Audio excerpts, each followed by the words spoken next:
Hello, and welcome to Scuttlebutt, the War Movie Review Podcast. We're happy to have you with us as we take a look at films from the dawn of cinema to today. We aim to provide a raw and unapologetic review of each film's cinematography, historical accuracy, and delivery. In the process of analysis, certain details will be revealed. Smith's 1989 Vietnam War epic, The Siege of Firebase Gloria. As always, I'm joined by Mike B. Yes, sir. And Nate. Are you a Peter Puffer? We lost Michael somewhere outside the wire this week. He might come back. Sapper got him. Sapper unit got him. Sapper sniper, we don't know.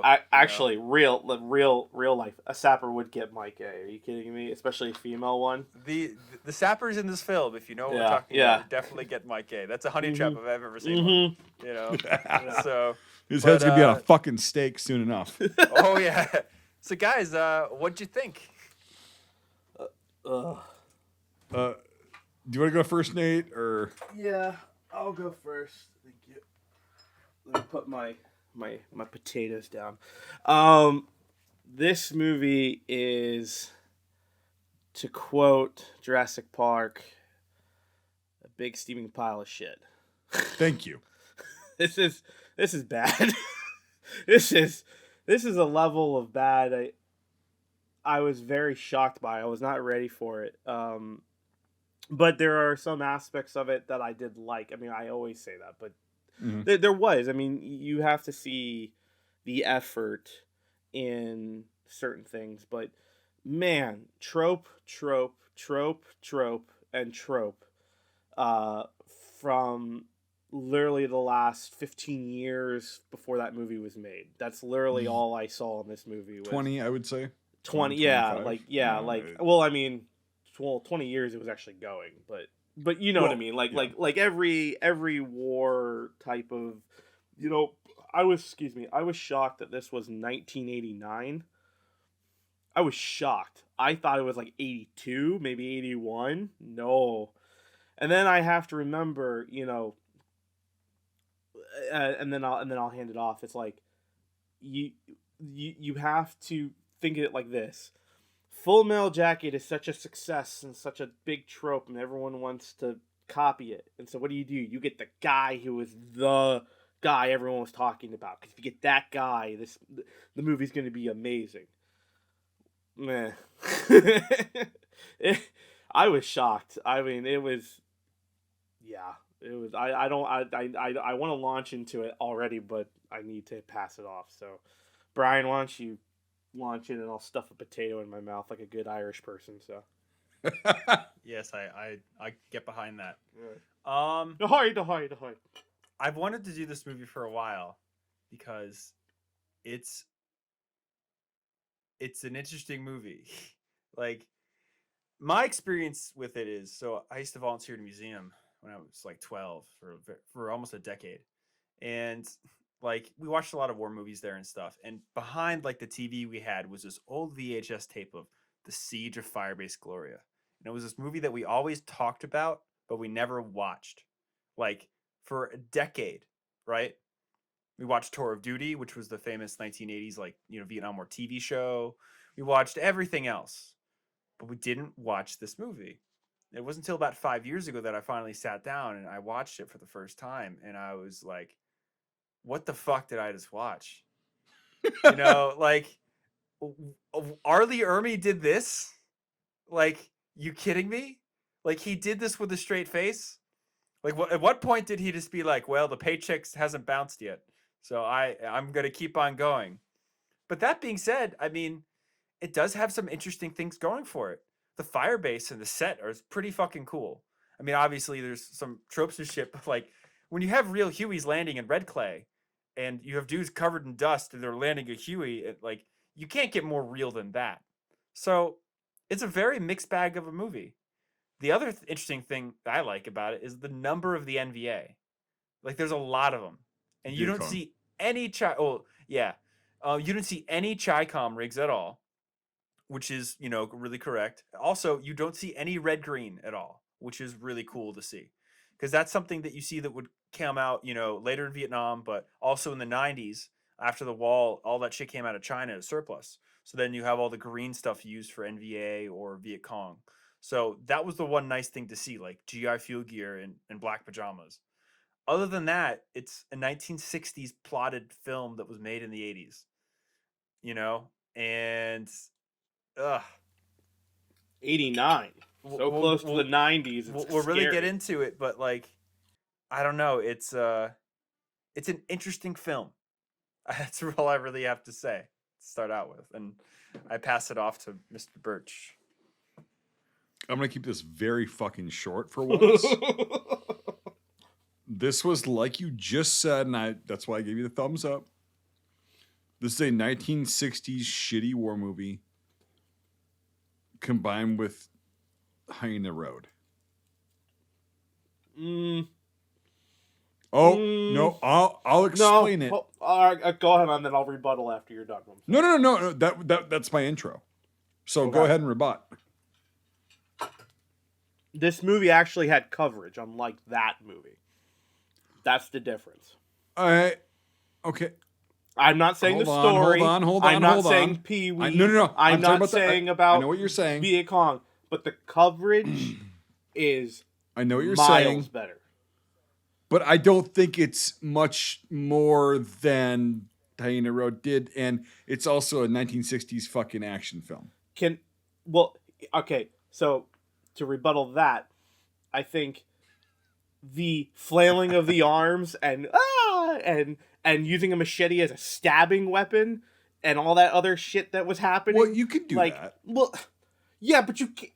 It's not like a puncture dagger. It's a fucking blunt-ass blade that's sharp on It's a a gladius. on the side. Right. So you're going to slash. You can impale him, yes. But you can't, like, it's not like you have, actually like a gladius where it actually was a puncturing, I retract. So I'm just so Sean will nut off to that. But Sean's just gonna be like, Mike, you're a fucking retard. Shut the fuck up. But you know what you're talking about. And then I want to hand it off to Brian because he's waving his hand. Yeah, I know. The thing is that the waving of the arms and the stuff like that I could see that being like it's so bad, so it's like Hyena Road. But at least this has interesting dolly shots, interesting crane shots, interesting coverage of people running through the fields and all that. So do the 60s war films.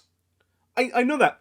I'm comparing it to Hyena Road. I'm comparing it to your comment because I will wholeheartedly give this a 10 way before I give Hyena Road a 10.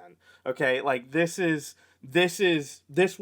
bet I could watch this. I didn't get angry. I was on my phone half the time, but I was not angry. There you go. That's the difference. Hyena Road makes me angry. Therefore, fuck that film. Brian. If we're really going to talk about bombastic shit right off the bat, I've never seen this many severed heads in a non-horror movie. I would before. say that. And if I see someone who has Happy Halloween, by the way, there's Right. like a fucking at least 25 different severed heads. At different points of the movie. And if you see someone you knew whose head was severed, would you then punt it as hard as you could out of This is out Miller. of frustration? You see I don't Miller? respect him anymore as a corporal. Oh my god. I do not respect them. This is the They guy fell who was on asleep on Mail their Call. job.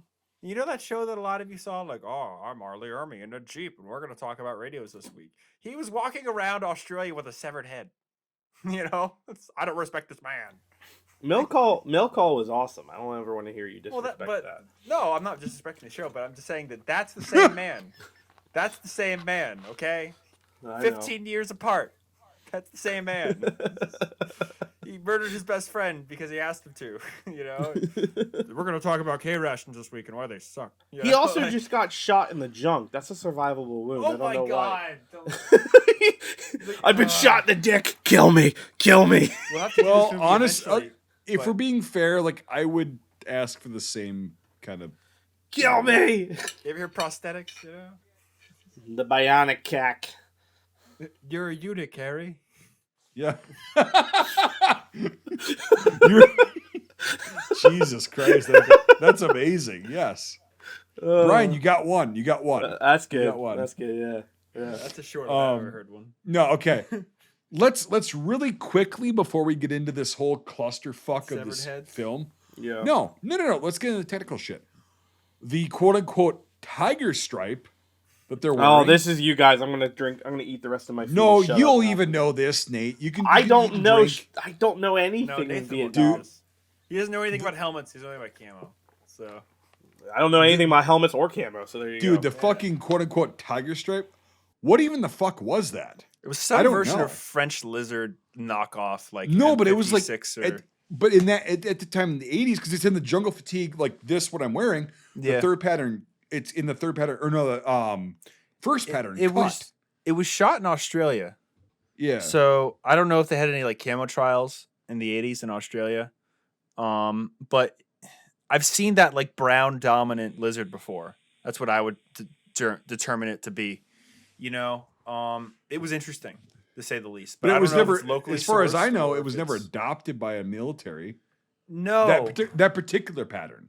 Yeah. Like I know there was brown dominant, like Portuguese, the French. Yep. Yeah, I get that. But like Well, that particular pattern. I should say almost like orange dominant. I don't mean like Well, no, it because was a it's- reddish. It was a reddish like brown. a reddish. Yeah. Okay. Yeah. Yeah, yeah. Because yeah. the problem is that with camouflages, I mean, Erdl is easy. There's green, brown, and black dominant, you know, or Highland, whatever. You can call it what you want. But with other camouflages, it's hard because other people call things different things. Like some people call yeah, it of course. Angolan lizard like black dominant, while Mm-hmm. or green dominant. Well, to me, Yep. that's just Angolan, whatever. So yes, there's just to agree on a color scheme. This reddish brown lizard pattern, And it's super thing. tight. It's super Yeah. tight. It's not really tiger stripe. It's like No, I know they were trying to go for tiger stripe. I get that. it's not a bad substitute, but in the sunlight, Uh, you can see, you know, there's worse options out there for the 1989. But here's the thing. Well, that's what I was going to ask. Is like in the 80s, tiger stripe. I know it was privately purchased and like privately contracted during the Vietnam War, right? Very popular. It was cool, and it was like okay, whatever. Kids would wear their parents' tiger stripe shit, you know, out, and it was like a fashion thing. And then it started getting replicated in the 80s, but I don't know what this is not a fucking rendition of the tiger stripe variants that were used in Vietnam. I have the entire book on it. And it's like I can't even picture one that it was close to. No, and so this is or an like oddball. or like, you know, but the Portuguese, the French. So it's like, what the fuck was this? You know, something like this comes down to like Madagascar and Special Forces boat unit Sure. 2, you Yep. know, like that's the thing. It's just, it's interesting because they knew enough in 1989 that in 1968, Erdl was not a thing because the prop master could have easily been like, oh, well, Erdl's like woodland, so just get that, which was hard to get in the late 80s, but you could get it if you needed to, you know. Well, You can always send a guy to a surplus store outside an army base and pick up really the quick. shit. Erdl came out and was issued starting in 67 2 LERP units, which Mhm. if they would have worn Erdl in this case, because they were a Marine LERP unit, right? Marine Recon LERP unit, Mhm. that would be more believable than the bullshit they were wearing. True. You know what I mean? Yep. It's like not common. It's focusing on the exception. Oh yeah. But if you're gonna do that, that'd be more believable than this bullshit. In Whatever the fuck they were wearing, it wasn't even tiger stripe. It was more of lizard. yeah, You it know what was I mean? a strange lizard pattern, but Yeah. I will go as far as to say that I'm happier that I saw whatever they were wearing than straight like white tag 80s woodland. You know, because it's a bad B True. movie, you know, Oh yeah, but seeing an Elvis collar or something like that, like yeah, would just not good. would just take it to the next level. It's like at least it's a foreign-esque pattern, you know, that maybe if they dyed them, they would have looked a lot better. But it's very funky, you know. It's and Yeah, the it's just hats shitty. too. Like yeah, Oh god damn the hats. Yeah, that's You the know? next thing I was gonna bring up. Is like yeah, those are not. I'm wearing what the fuck they would have worn with the Mhm. fucking the foliage the band 1 inch, or- not the 4-inch band. Like right. No, this is like for the mosquito net. That's what it was Mm-hmm. made for, and then they adapted it to foliage and grenade pins and shit like that for a different reason. But like those hats they were wearing in there, I don't know what the fuck those were. And it wasn't just the LERP guys; it was the fucking regular Marines. And I'm like, you guys couldn't just get surplus boonie hats, like especially in 1989 or 88, whenever the fuck they filmed this. right. They were all over the place. Like, what the fuck?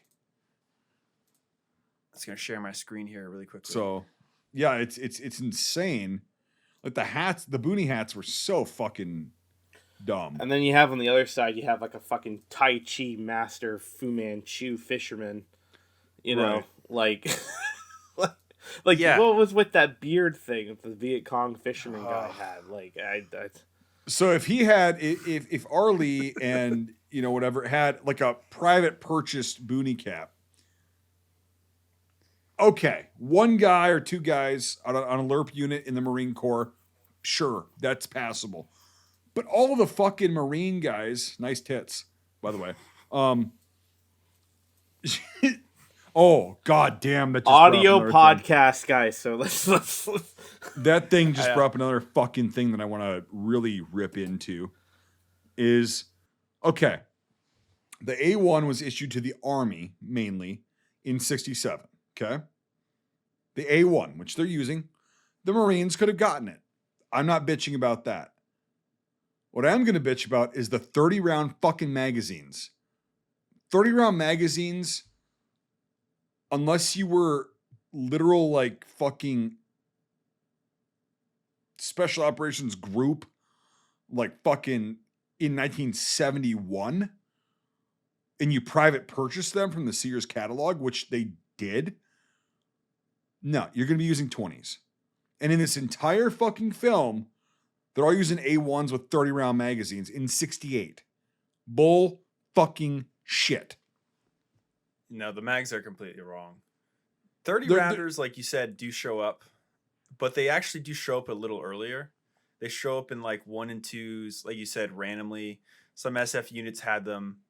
They never show up in more than probably like 4 or 5 for a whole platoon, I'd say, Well, in and any the thing kind is, of like, way, yeah, but with funny, 30 rounders, you do see one-offs, yeah, you do, but it's, I mean, in 68, no.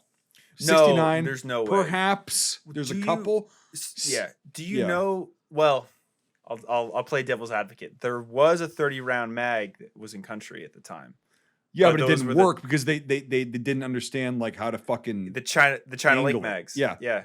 It The was 220s. fucking terrible. The China Lake was where the SEALs were based out of. I forget if it was in Coronado or if it was in Vietnam, but they made a lot of modifications there. Like they call it the China Lake grenade launcher, like the Chinese thing. Yep. But they would take 220 rounders and they would basically solder them together and make like a very crude, almost like M1 carbine-esque M16 Yeah, it didn't mag. work. And it was really bad and didn't work. Yep. But there were attempts, in 67, 66 to try to do that didn't work. And then you do get the 30 rounders that we all know and love, bananas. But Well, also even the early 30 rounders. So like, Mhm. okay, because I've got a lot of evidence that SOG guys, no matter what branch, would buy them private purchase, right? And they would have that in their weapon as they were walking around because then they could just, if they were hit, they could just suppressive fire and then they switch to their 20s. So they had one 30 rounder and they said most of the time it didn't work because the follower would fuck up and it would jam or a failure to feed or whatever the fuck you want to call it. And it was so bad because they couldn't get the tilt with the curvature of the magazine correct. And it's like they didn't like them. And it took until after Vietnam to actually perfect, okay, we have to have a certain kind of follower in the 30 rounders with this certain curvature and whatever. But they were used by SOG guys in Vietnam. That's a fact. even since the 90s, I'd say, like since I've been just going to gun shows and collecting, like just as a casual, slowly getting to know more about the AR platform over the years, I've seen 4 or 5 iterations of the different followers the U.S. government contract has. Green followers, tan followers. I mean, there's a lot of other ones. That's in the Orange, 30-year spectrum for just Stanags, Yep. So I can only imagine how long it took to get that engineering right on that shape, just so that exactly. it works. So it's interesting, but that's the thing, people don't get it. Just because you see a photo where a guy's got a 30 rounder in his M16, he's rocking it, doesn't mean that his pouches are full of 30 rounders. No, they're all full of 20s yeah. because that was like I just said. You It's need like that oh shit mag. You want that mad minute. You want that ability to say fuck. That's fire the reason you have 'em. superiority. Yep. That's what the French found out in Africa in the 1870s. You want to have that button that goes, oh, you have 8 more rounds because the natives are here. There you go. Like, Yep. yeah. But no, glaringly wrong to have that. And Absolutely wrong. The LERP team, they were going for something like a LERP team, but it was all a little fucked up. M14 as well. Oh, and while I'm on it, not to forget, you see that it's a fiberglass stock. It's not a wood stock. Okay, pause this. Pause this here. On what gun, please? The M14. The 14. Yep. There's a really good shot of it. You can see it when they have the Fu Manchu ambush in lieu of a better after the whole fucking cave scene. Oh God. Fucking but you can see that it's gray and it's got cast like knurled pistol grip, whatever it's called, like for the checkering. It's got checkering cast. Yeah, into the stock. Yeah, exactly. And also funny. There's so much tactical shit I could go on a rant about. Like it's made for film. Yeah, exactly. And that's the thing, is it's like it's just so fucking bad. I mean, yeah, so Fu Manchu guy. Okay, so yeah, look at the stock. Yeah, look at the stock, mate. Yeah. The guy behind him's got a real M21. Like, literally. And yeah, but he's not the hero, so. We'll get an IMDb as well, but yeah, look. Yeah, it's completely fiberglass. It's literally, it's like probably a Norinco, but it is a real 14 because it's got a lock on it for full auto. So yeah, let's hip fire the M60 some more. That's really effective. So, dude, fucking later on, that guy, the rifleman, that I love the M79 in the film. I'll say that quickly. But they hip fired it though. It's like fucking Christ. I know, but this is the only film I've seen with a lot of creative uses for it. Like the fragging scene, that was again like interesting, But before I forget it, I haven't seen the M16 hip fire this much since Commando. Thank you. I was gonna say that actually, but not even that. Like it's like it's comically bad. It's not just it's worse than it's off the shoulder. Like, it's fucking. Oh, do you want my favorite one was one arming an M16 while having a machete, and stabbing and then slashing and then also hit firing with the M16 one handed. And then just dropping the AKs that you have in your hand. Mm-hmm. I mean, this is a total sack of dog shit. But it's hard not to watch. That's the funny thing. Like it's definitely bad. hard. It's not hard not to watch. Trust me.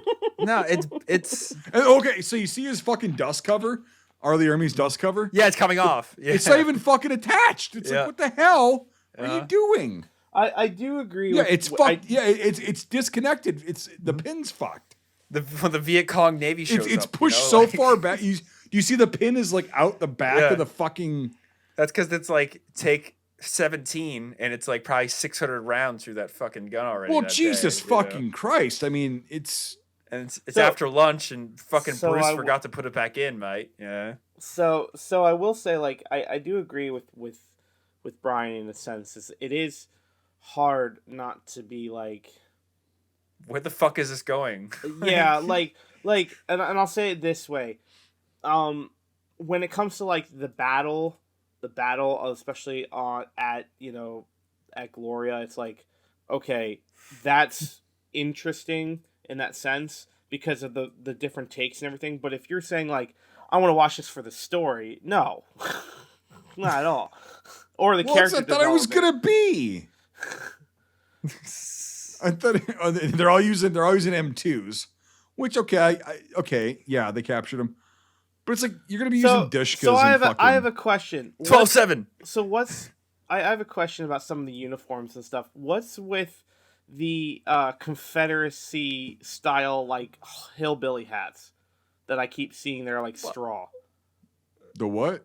What are you talking about? They look like so if you were to go back, who's wearing who is wearing them? The Vietcong. They're like wearing like those kind of like domey rice hats. Not the traditional stereotypical triangles, but like the dome. Oh, they're wearing the boonie hats. That's just yeah. So the boonie cap was the boonie cap was the most common Vietcong cap that they all had. Yes, it was a pith helmet or a boonie cap. Really, that was all you wore. And let me tell you, they're fucking awesome. I love mine. When I used to reenact with it, they're great. And you used to see Marines would capture them. I have a great photo where a guy, he kept it on his canteen cover. He just literally plopped the boonie over it. and like wherever it would be, wherever he was. Yeah. They were Yeah. based off of the World War II Japanese boonie caps that they used in the Pacific. Mhm. A lot of material that was used by these revolutionary armies in the early Cold War were all direct copies of things that the Japanese military used and the veterans were used to using, or they left machinery behind to manufacture. But the Vietcong or NVA boonie cap is something directly related to the Japanese in the Pacific, and it was incredibly common. Which You is see also pith helmets. or it's also copied out the Daisy May. Yeah, yep. It was 1930s, like, drill utility Yep. uniform thing where every army, you have a working uniform and then you have a fighting uniform and you have a dress, You have a sun cap is what it was Yeah. called. Yeah, Right. Because even the pith helmets that they wear are copied similar to the Japanese pith helmets from the war, but the Japanese pith helmets have a little sharper of a brim. But yeah, so that's where they come from, and dude, they're awesome. I kind of talking about it now. I want to get mine out of storage. Well, like I was So- gonna say, like it was interesting to soft. see that variation within that uniform, Mhm. because I mean that and going back to the tiger stripe conversation, which you said before, Brian, it's like they could have done Grenada woodland, fucking camouflage. They could have done all triangle rice paddy hats, but they didn't. Like there's some variation in here that is very, and again, it's like you have to think about that stuff, or I think like we have to think about that stuff a lot, because it's like, we can harp on flailing arms and shitty fucking choreography and bad story writing and bad characters, Which we but- will. and we have to a bit. But it's like you do have to point out the very interesting things that you don't see much in this time period of filmmaking, where other movies are kind of taking the cheaper route or the non-nerdy route and going for just what's around and surplus of the country they're in or what they're able to achieve. So it's interesting to see that hat. Like, for example, I thought that was something that wasn't, I knew it was real because you guys didn't immediately latch on Very to widespread. it, Yep. but I've never really seen it in many other movies. That's why I mentioned it. It's easy, or I can conceptualize the past as far as like living in the 40s or the 30s or certain time by the means of the time, like not having modern amenities like phones and electricity and things like that we have today. But the one thing that's very hard for me to wrap my head around and that makes me realize how special we are, is research. We are so lucky today to be able to research stuff so quickly and easily. Like you got to think that this film was done without Google. And that, while that sounds like a naive statement, especially to some people that, did live through the 80s and 70s, teenagers and whatever, but everything is so much harder when you don't have the resources we have now. So yeah, like you said, it's so easy to harp on and stuff. I'm like, oh my God. But if you think about it at the time, in the late 80s, what they were able to accomplish or get close to doing with just basically library reference books in memory and film that you can get in an archive. I mean, they did a good job, because let's really talk about this. Like, the only other film you really see Vietcong in a lot of is We Were Soldiers. And they're okay. They're not bad, for 1965 and stuff. They're a little bit too prim and proper. But, everything else is a mix of like Black Pajamas and just other shit. Like this is, an NVA or like a Vietcong main force unit, like, with the numbers for it. And the tactics are shit. Again, it's all made for film. But again, to see that and like everyone to be there, just is really cool. Well, and also they did have actual NVA officers and NCOs with them, leading them in the Tet Offensive of '68, which did happen. Mhm. That's the thing, is like they were the Viet Cong. That's another thing that this film got fucking wrong, and I don't know why Ermey didn't recognize this. Is when they said they're Viet Cong regulars, it's like no. Regulars are North Vietnamese army. They're the actual army of North Vietnam. Viet Cong are the civilians who take up arms. They're basically the militia. Yes, they are led by the NVA at times. Like in this case, that's actually pretty historically accurate in Tet of '68. But they're not regulars. They're militia. And it's like Viet Cong and NVA are two very distinguishable things, because they were not as disciplined. They were not as tactically sound. They weren't as well equipped by far. But they still had a tenacity and everything to fight. And they did a lot of fucking damage.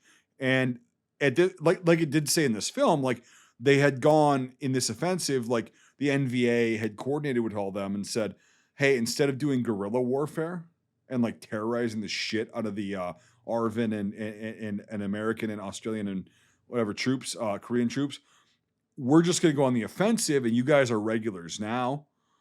That still was not recognized by either the NVA or the allied, the coalition forces there. And so they tried their best. They didn't really do what the NVA thought they could do because they were very ill-equipped and not very well trained. But in this film, I do like the fact that they have these NVA soldiers, these actual soldiers there commanding them and telling them what the fuck to do. So that's a very good, a positive part of the film. That's the funny thing. It's a really bad movie, but it has more than most bad films. Because again, a broken clock is right twice a day. Correct. Like we can always find something, silver lining. But like this film has a lot of them for what it is.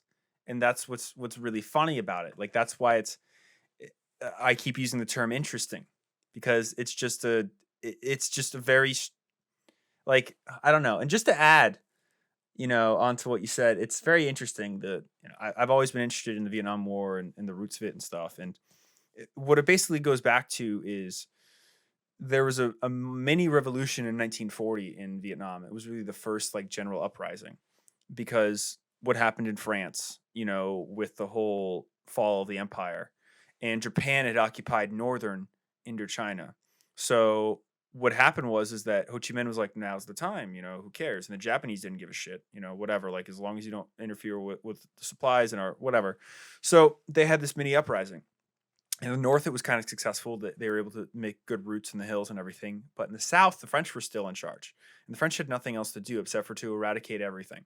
So in 1940, there was this huge anti-terrorist operation in southern Indochina that basically eradicated the whole resistance network in South Vietnam for a good 5 years. And not until 1945 do you have the influx, due mostly to the OSS and Western organizations building up a resistance movement against the Japanese, because in 1941, the Japanese occupied southern Indochina. And that was actually a big factor to why the U.S. went to war against Japan. It's kind of not really well known, but that was literally the last nail in the coffin when the Japanese decided to occupy that. So you have this slow trickling in of, basically a very strong resistance movement in the north and a very weak one in the south. And not only a weak one, but one that's been very bloodied. And that they are getting told they have to fight, but the French have enough power around Saigon where they can really fucking destroy them. And they're also making a shitload of enemies as they're doing that. The French are. Oh yeah, yeah. Like that's where the Vietcong comes from. Yeah. So, yeah. So, but that was the dichotomy, and that was something interesting. Again, they touch on this, that like, Hanoi and Saigon, even though they are the same country, there were two different outcomes, because basically this 1940 very, very violent and very successful French operation to weed out the revolution. So they were always fighting against that for the next, 20, 25 years to reestablish this power basin of a revolution. So yeah, it was really cool to see the northern leaders and the southern forces, but at the same time to be like, well, they don't get it, like they want our blood and for their motives. And that was disconnect, like it's just crazy to think about how everything they're using and everything that was used had to come down the trail, like it's just amazing all the effort that it took to get things to where they had to be just to use them in these fights. It just, I don't know, but it's a very fucked up movie because you have these scenes, but then you get fucking M16s, and like all this other random shit. So yeah, it's so cringe at so many points. It's like Jesus fucking Christ. Like, it's the commander of the FOB. But I will say that whole, like, they definitely nailed down the ineffectiveness of a dude like the commander. Which again, it's like, it's interesting. It's like these little tidbits that are definitely what only I've really seen in a movie like this. Like, the commander jerks off at 5 and he's high as fuck and he's naked in his tent jerking off to something with big tits. Like, okay, right. I haven't seen that in a movie. That's interesting. Too bad the rest of the movie is terrible. So it's like, it's like there's little snippets of some interesting development of characters and all that kind of stuff, but it's all overshadowed by trope after trope after trope after trope after trope. And again, it's hard to know if this movie would survive a fresh viewing if we didn't have 30, 40 plus years of tropey like things with this. And I wonder how well, I'm actually going to look at it right now as I think about it. I want to know how well this did. I want to know if it did well or if it did shit. I'm going to actually look at it. Also, can you right look at the now. budget?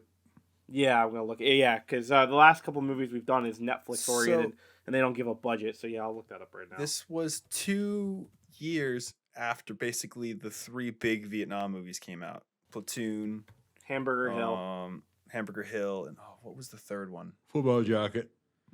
Yes, yep. Yeah, they all came out within a year span. Yep. So you get that trifecta, and then 2 years later you get this. And this is in the territory of that really bad Sahara remake. When also that came out. Just pause this here, Belushi's Brian, brother. really quick. Mhm. Pause this. So, gear-wise, Ermey should have known this. These guys are both right-handed shooters. Why is there shit where the fucking stock of your rifle goes on your gear? And why is he getting shotgun rounds? Yeah, the shotgun, and not even that, they're really bad fakes. If you look really closely, Yeah, they're they're really just bad badly looking, painted. yeah. Oh, yeah. I was gonna leave that for whatever because it's not even worth fucking discussing because it's so fucking bad. But you're carrying Well, a shotgun bandolier as a sergeant major, which also, what the fuck? A sergeant major is not gonna be going out on LERP shit usually. That's a fucking high. That's the highest enlisted fucking rank you can be. Did you see his fucking M79 belt too? I don't know if it's a real one or not. They have the 6 rounds and 3 pockets, but he's wearing it around his waist. Try to see if I can get a good shot of it. But they didn't have belts; they had bandoliers. Yeah, but he's wearing the bandolier as a belt. Okay. Apparently, the director was influenced by Zulu, which I could see that now. Saying that. Also, the grenades are fucked up. M67s and 68. Nope. Yeah, you see it right here? You can see the 3 rounds hanging down. That's not a bandolier. That's a fucking custom made belt. Yeah. That's yeah, a because custom made. It's more than, because it would be 3 and then a break and then 3. Well, it also Yeah, looks like a that's a bandolier. It would be custom-made covered. one. The rounds would be covered. Like Yeah, because that's right. They come in the cells. yeah, no, So- yeah. It's also the M67 grenade. Mhm. No, not fucking happening in 68. I don't care if it's LERP or whatever. That fucking thing wasn't really on the field even with LERP guys or like SOG guys until like 1970, late 70 to 71. And they've got 67s all over this fucking movie. And the 61s that they have don't look anything like 61s. Like the lemon grenades. Those buttons on the tiger stripe almost look British. Well, no, You they're know? not. So those look locally made, which, okay, on a real tiger stripe uniform, yeah, they'd be locally made. They'd be shiny. They'd be a weird color green and whatnot. Yeah. They'd be more disc shaped though. Those are like BDU buttons. Mhm. So that's not an egregious issue. The issue is the cut and the fucking pattern of the uniform. Mhm. Like the tiger stripes that were used in Vietnam, for the most part, like 99% of them were cut in like the old school, like fucking sateen uniform cut. You get the 2 pockets that are straight, okay?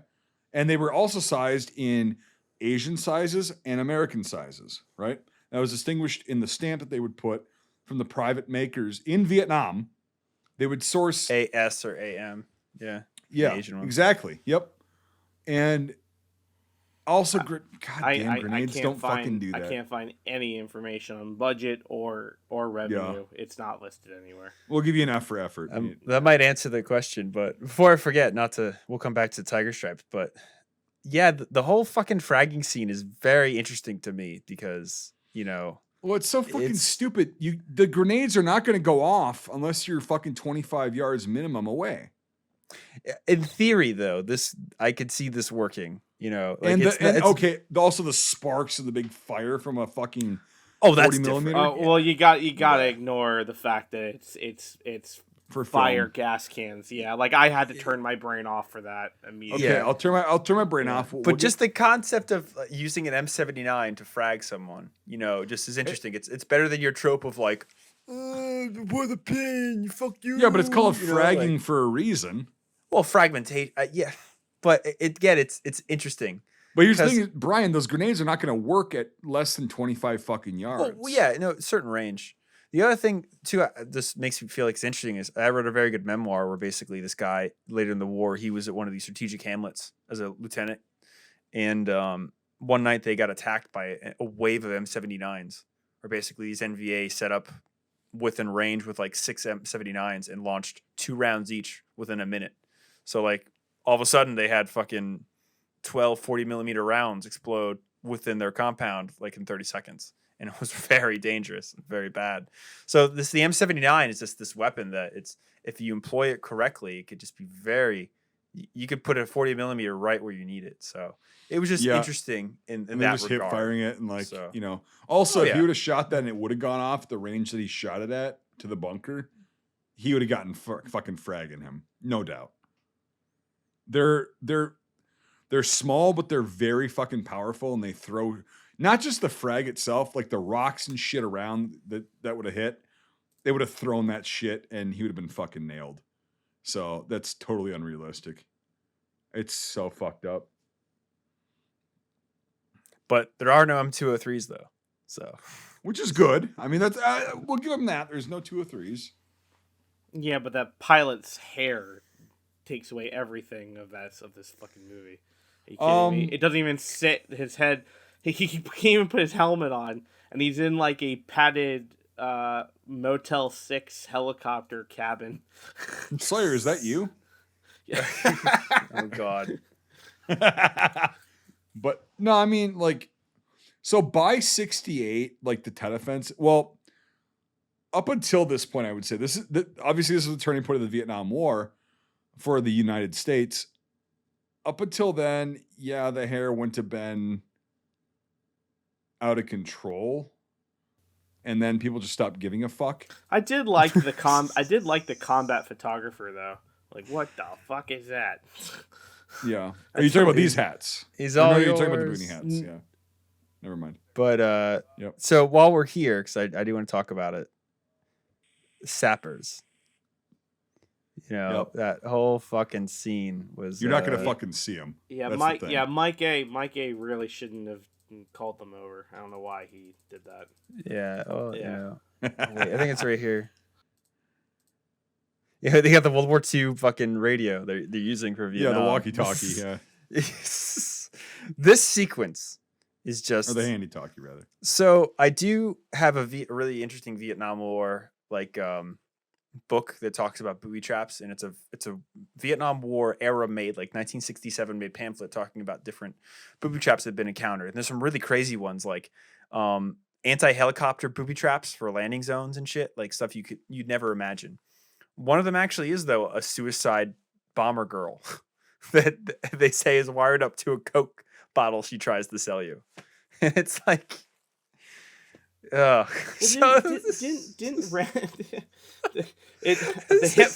the hip firing is what's ridiculous. It's But dude, it's not didn't- even fucking hip firing. But you know, like Rambo even comments on that. Just to pull it to another movie of the era, like even Rambo talks about booby traps and shoe boxes, and this buddy opens up a shoebox and it explodes and blows off his legs, and it was a kid doing that. Like, it's yeah, well that shit did happen. oh yeah, It's just for sure. it's just like today, like people in the Middle East will do that shit. oh yeah. Okay, as far as the hip firing, I'm gonna correct you, Nate. Yeah, this is shoulder fire, right? This is hip fire. This is retarded fire. No, Also, that's Gloria fire. That's what that is. I've never You- seen a gun do this though. I've You never can't seen a fucking recoil hit anything. 45 it's degrees so up in the air on a It's pivot. So fucking like shitty. I'll see if I can put this on the pod muted in like a corner somewhere where hopefully the thing won't pick it up, but I'll try to put it in the thing. It's so retarded. I mean, it's just like There's there's no one way he could have hit those broads. There's one frame where you could clearly see their dummies that had just rice hats no on. shit, Brian. No, they really blew them up. No, I know, but it's funny because it's like it's long enough where you could just be like, oh my god, like, you know, no CGI, which obviously there wouldn't be any, but it's just, listen, I think everybody that sat down and watched this movie in the 80s or now doesn't expect this scene, you know, like it's just so out there. So hopefully Mike B didn't just completely unplug his computer. Uh-oh. Because he just dropped. Why don't you pause that for a second? Let me ask him what's going on.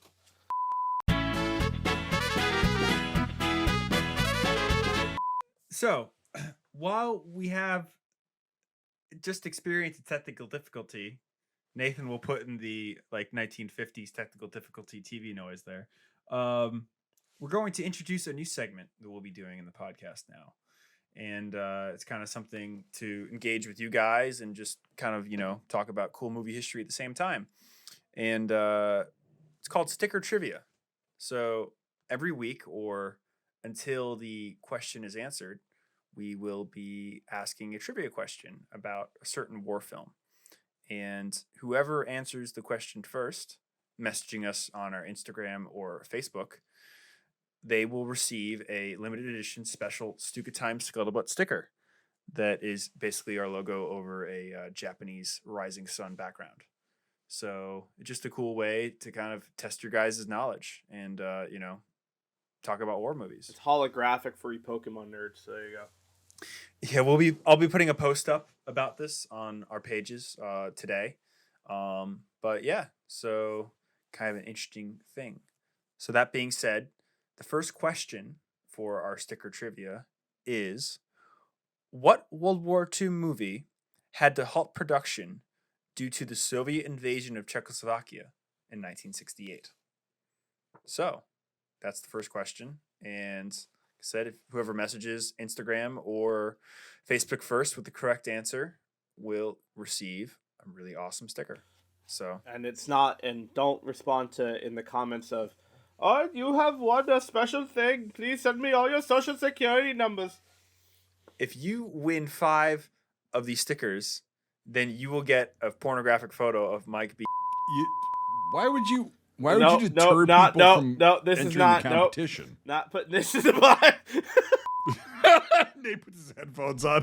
Fucking, You don't like anus parasites? So that's where I'm cutting in. Is you don't like anus parasites? That's where I'm cutting back into that. Well, you know that I told Nate that one crazy story I have. No, taking it off again. No. We got. Let's get back to the film. Brian, let's hear it. Let's hear it. Come on, man. And then we'll go back to the film. I promise we'll be fine.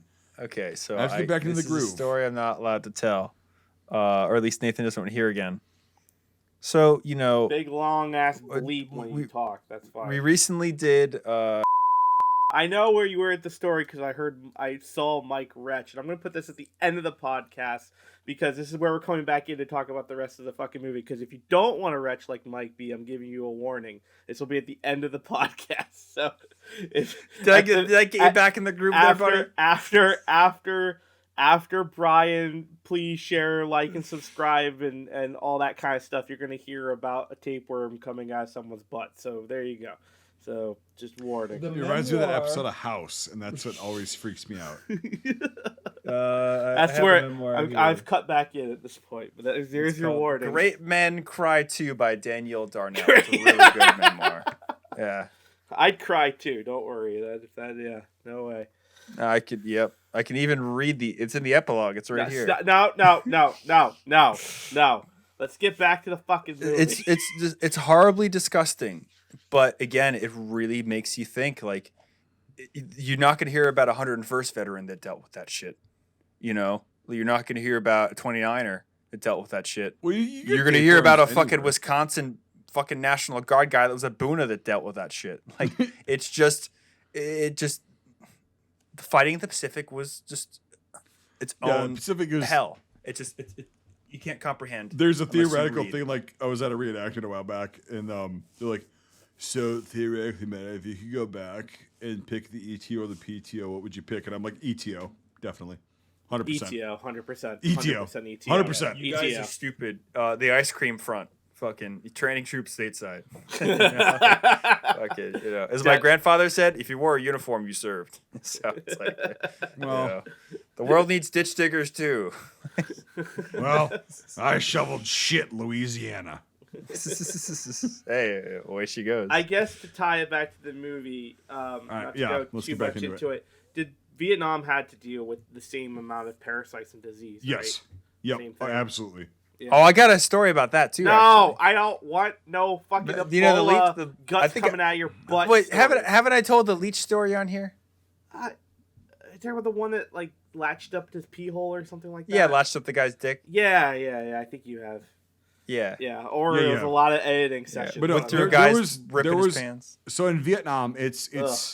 Southeast Asia, and it's fucking brutal as far as like the environment. Everything there wants to kill you. And like from the memoirs that I've actually read about Vietnam and the guys that I've talked to that corroborate this, there was these little green fucking snakes.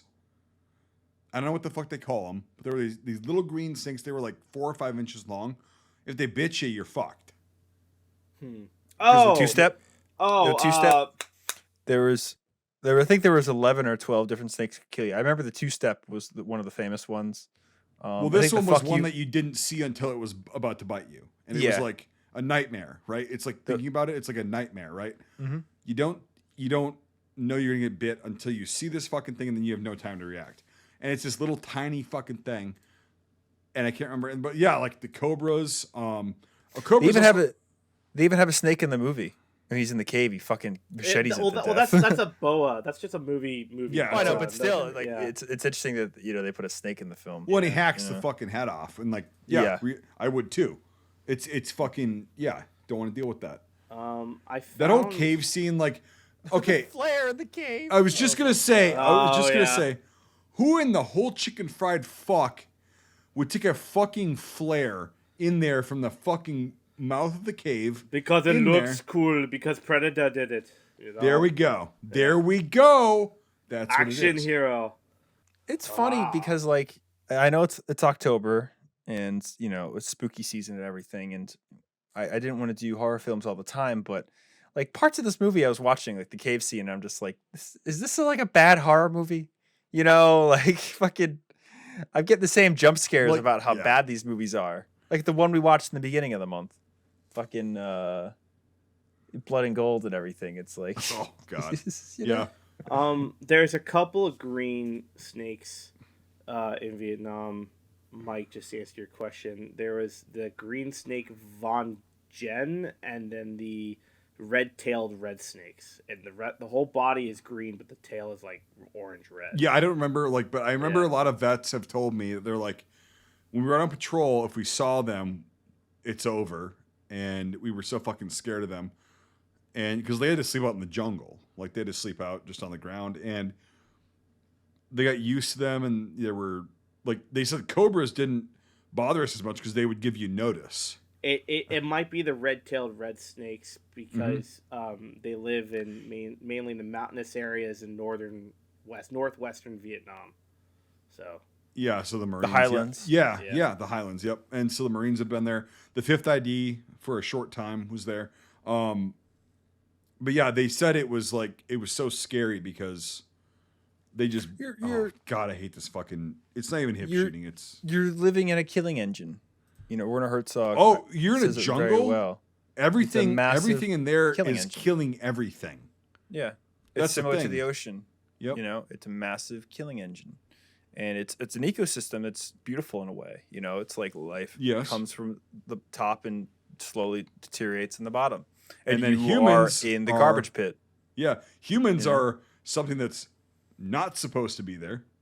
Yep. And when you are, it's like it's that whole what Thin Red Line was trying to do through their whole entire interpretation of What that. is What life? is life? What is death? they didn't do it that well because like I actually They besides captured puts- the beautifulness of the jungle well. I'll say I have for to say sure that, but- for sure they did, but like as far as like the actual lethality of the jungle, I don't think besides Platoon touched on it a little bit. Well, I don't think Japs in the fucking river is kind of lethal, but What? There's a few movies that touch on it, but we haven't gotten to them yet. There's actually one I just watched last week, Oda, 10,000 Nights, which is about the Japanese soldier that surrendered in 74. That has to deal a lot with how he dealt with the jungle over the years and how his And they were in the uniform Philippines, deteriorated. if I'm not mistaken. He was in an island in the Philippines, Yeah. Yep, and he surrendered in 74, October of 74. And then, what was the other one? There's another Japanese film called Fires in the Plain that's really fucked up. We'll get to it. That's also about Japanese troops on Leyte in 1944 and how they eventually end up killing each other to eat each other and stuff. And it's, really insane. Yeah, But in that film, they deteriorate as well. And, it shows that, the jungle has a toll. Like a lot of guys, the Marines were in Guadalcanal, the 1st Marine Division, for 5 months. They really didn't get resupplies of clothes at that time. They got some boots and things like that, but everything rotted off of them. Like they say in Vietnam, every 3 weeks you had to get a new uniform because If you're in the bush, and Vietnam is a lot. It's weird because World War One and the Vietnam War is my forte, I guess. Usually people are specialized in World War II, because it's so big. And a lot of the guys that I've talked to that were in Vietnam said their uniforms were great, but they just didn't last long. And then when I got to Iraq, we had these uniforms I was telling you about, the flame retardant ones, they performed similarly to the Vietnam guys' kind of explanations and tales to me of they only last a month. And they would just literally fall apart, but they were comfortable. And so it's but anyway, that's a different conversation. It's funny you say that though, because I do see and agree with that comparison that it's, and I'm going to fuck up the term, but a standard ACU cut, uniform is very similar to the life expectancy of a jungle uniform, they were both very good duty uniforms, this, for what they were made to do, they did well. Albeit we could talk about what's on the fabric, but the cuts and they're good for it. I would say the jungle fatigues are a better cut than the ACU cut. Oh, for sure, but I mean, just in the terms of utilitarian uniform, they both perform well in that aspect. It's not like the early Woodland where it's they washed out in a week, so that they had to really work on that shit. What do you call it? Yeah, what else we can talk about? Do we want to jump into some IMFDB and then we can? Yeah, let's do some conversation. Yeah, let's do that.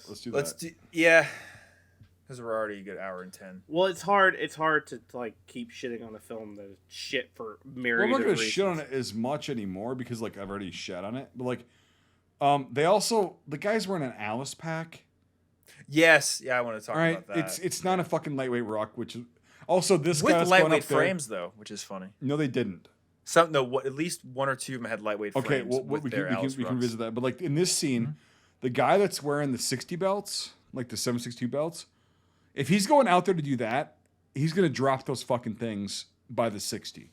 He's not gonna go out there with the fucking 60 belts on him. Oh, that's completely a look. I totally agree. There's no reason. It's just Hollywood. It's 762. Yeah, it's no, you're gonna fucking leave that ammo back there. Also, I know you said earlier a lot of these VC wouldn't have had Chinese fucking rigs and everything like that. The olive green ones. I disagree with that. At 68, they would have. These guys are equipped very well for 65, 66, and early 67 for Vietcong. By 68, they would have definitely had chest rigs, SKS, and AK-47 or Type 56 in this case, chest rigs. They would have had a lot of GI gear mixed in there. Absolutely. You're 100% correct.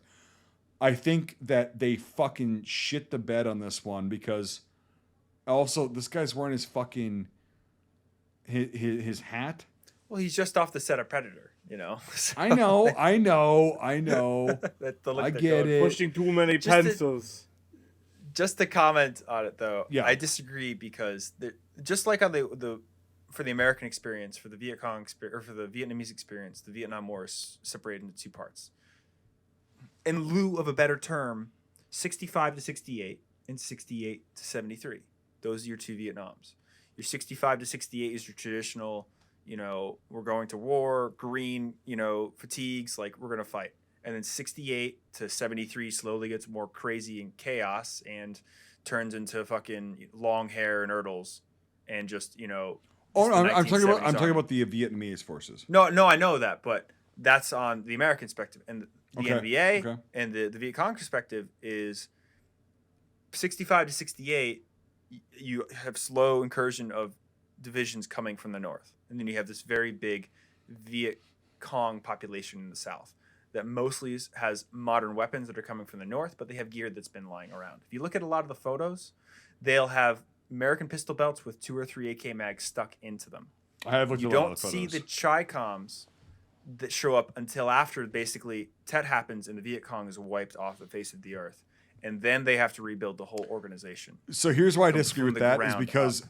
they knew that this offensive was going to happen beforehand in 67, right?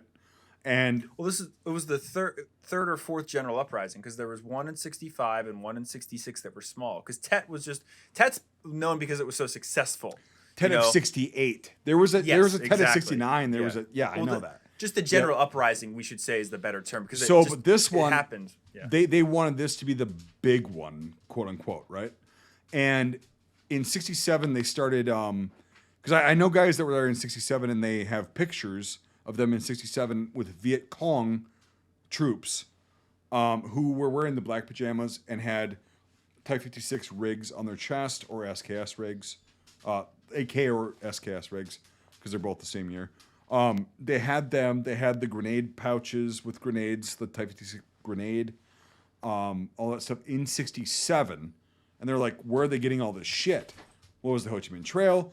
Why are they getting all this shit? And they couldn't figure it out. And then in Tet of 68, they were like, oh, this is why. Is because there was this massive offensive. And they were still wearing, like, in this scene, they were still wearing M1 belts. That's a French one, but we won't talk about that. And then these packs. What the fuck are these packs? Do you know what they are? I don't know what they are. Nope. Well, let's hold that for a second because you're gonna laugh when you know what they are. That's really funny. But just to get in touch on it, I don't know. I still disagree when you look at photos, but I'll rephrase what my question. We're within a year. We're within a year, so it's not that bad. Rephrase Yeah. what I was saying. Yep. The grenade pouches really were always there from the beginning. The SKS bandoliers or whatever, you see those a lot earlier and good numbers in 67 and stuff, but specifically the 3-celled Chi-Com AK pouches. 4-cell. There's a lag period. Or no, they were 3. I'm sorry. There's a lag period between when the AKs show up and when you see them being used. And the best example of that I can really say if we want to nail down January, February of 68, Yeah. is all the dead Viet Cong in Hue or the mainland guys. Like there's not a lot of Chi-Com rigs. It's all AKs with mags stuck into shit. And a lot of them didn't wear kit and stuff. But again, the field gear they brought with them, they didn't bring a lot of those vests. It's really after 68 where they get very close to Agreed. getting all their objectives, and then there's a 6 to 9 month lag period in the fighting season where they just rebuild. And I agree. Then 69 comes around, it's a different war. It's a lot more machine guns. It's definitely a lot different. more. Yeah. Yeah, Yep.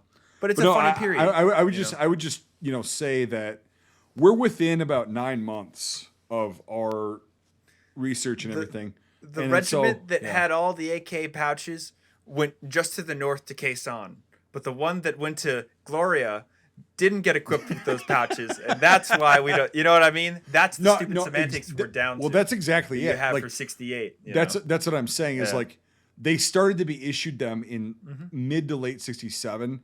It's just like our shit, right? yeah. Like I said, the M67 frag grenade was not there until late 68, 69 mostly, and 70 you start seeing them. It's like, so, but these guys had that trail with the Chinese mass producing shit. And so in 67, you're going to start seeing the Type 56 AK 3-celled fucking pouches, but only with certain units. And if they get the supplies to them. That's the thing is like South Vietnam is big, right? It's the size of a fucking huge state in the US. And yeah, some Viet Cong units would have had these with their rifles. Some would have not. So yeah, no, we're in agreement on this. It's just like we're about 9 months apart on where we think that it, and I could be wrong. You could be right, and vice versa. So It's, it's very funny. And the other thing too, to touch on here, they did kind of mention, or not really, but about how when you find one unit, there's usually more. There was a very interesting structured network that the NVA used, and you could kind of loosely apply it to the Vietcong. But again, you're talking about regional, like Minutemen. Yep, is a exactly. term Yep. compared to an army that's in a country that's A they're trying to professional army. occupy. Yep. Yeah, but basically, they would split the units up into platoons. And so like each platoon would be within an hour's running march, quick march of each other. And then each regiment or each company would be within 12 hours of assembling, and then it was each regiment was within a day of a quick march. So there was a very interesting quilt work of like how it worked. So for example, like the Battle of the Aishaw Valley, or not Aishaw, but like, we were soldiers. LZ X-ray. You slowly get, the longer you're there, the more enemy you have because of the structure. Because no. One day. Yadrang Valley. Yadrang, yeah. So you get 1 day, 24 hours into the fight, you double the enemy you're fighting. 2 days in, double the enemy, because that's how their tactics worked, So it's this interesting structure of like, okay, everybody is within a few hours of reacting to a certain type of situation, Yeah, and that's how that's how they were fighting the French and the Japanese and the Chinese before that, and it's like it adapted. And the one thing they couldn't adapt to was we had superior artillery and air support, and that was they were all about infantry tactics, and they were really fucking good at it, excellent at it. Of like, okay, it wasn't just wave tactics; it was like precision. Like, here's where we're gonna fucking cripple them because they're weak here, and it was like good. And then all of a sudden, the Americans come and they're like, "Oh, we have artillery and helicopters." Okay, well, how do we face that? And yeah, and so, and even the Viet Cong knew this too, because again, they were being advised by NVA regulars, right? It's like in our revolution, right? We were being advised by actual officers that had fought with the British Army, Prussians, and Frenchmen, and exactly. And it doesn't mean you're professional, but it means you're effective. And yeah, that's how the Viet Cong operated, and they were fucking devastating. And then, very formidable. Really quick, at the end of this film, the guy said the Viet Cong is over. Oh, also, this scene, fuck this. There's no remote fucking claymores. That's not how a claymore fucking works. You also notice they had it faced the wrong way. Oh my god! It's front towards enemy. Yeah. It's like, what are you doing? This whole scene was so fucking retarded. My god. Do we want to? So before we get into it, ready? Because it will be on IMFDB, the Claymore, so we can talk about that. And I could also literally talk about Vietcong tactics for like 3 hours because it's very fascinating. It's very, again, what you get from people that were there that fought them is not the truth of what happened. Like, it's when you talk about the facts, it's really interesting. But the backpacks, you know what they are? You're gonna be mad. In the film or in reality? In the film. Okay. Ready? They're not Pavin 3-cell packs or Tricom bricks. They look like fucking 28 packs that are bastardized somehow. You know how? I don't know how. Like, they got some extra straps on the outside and they got the meat can pouch off. You nailed it. All they did was they took the meat can pouch off a 28 pack. But there's extra straps on them. Those are the straps for the meat can pouch. Yeah. They go usually inside. No, but they're on the bottom. But they're on the bottom. They're not up the top. Like, no, they're because there's no weight in the pack. Everything's lower than it should be. No, he's right. He's right.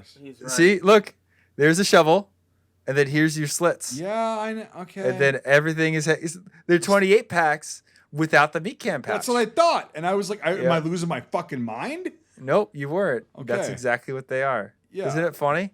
I will say, for someone with no budget, for the 1980s, for a khaki kind of pack, it's not the worst thing to do.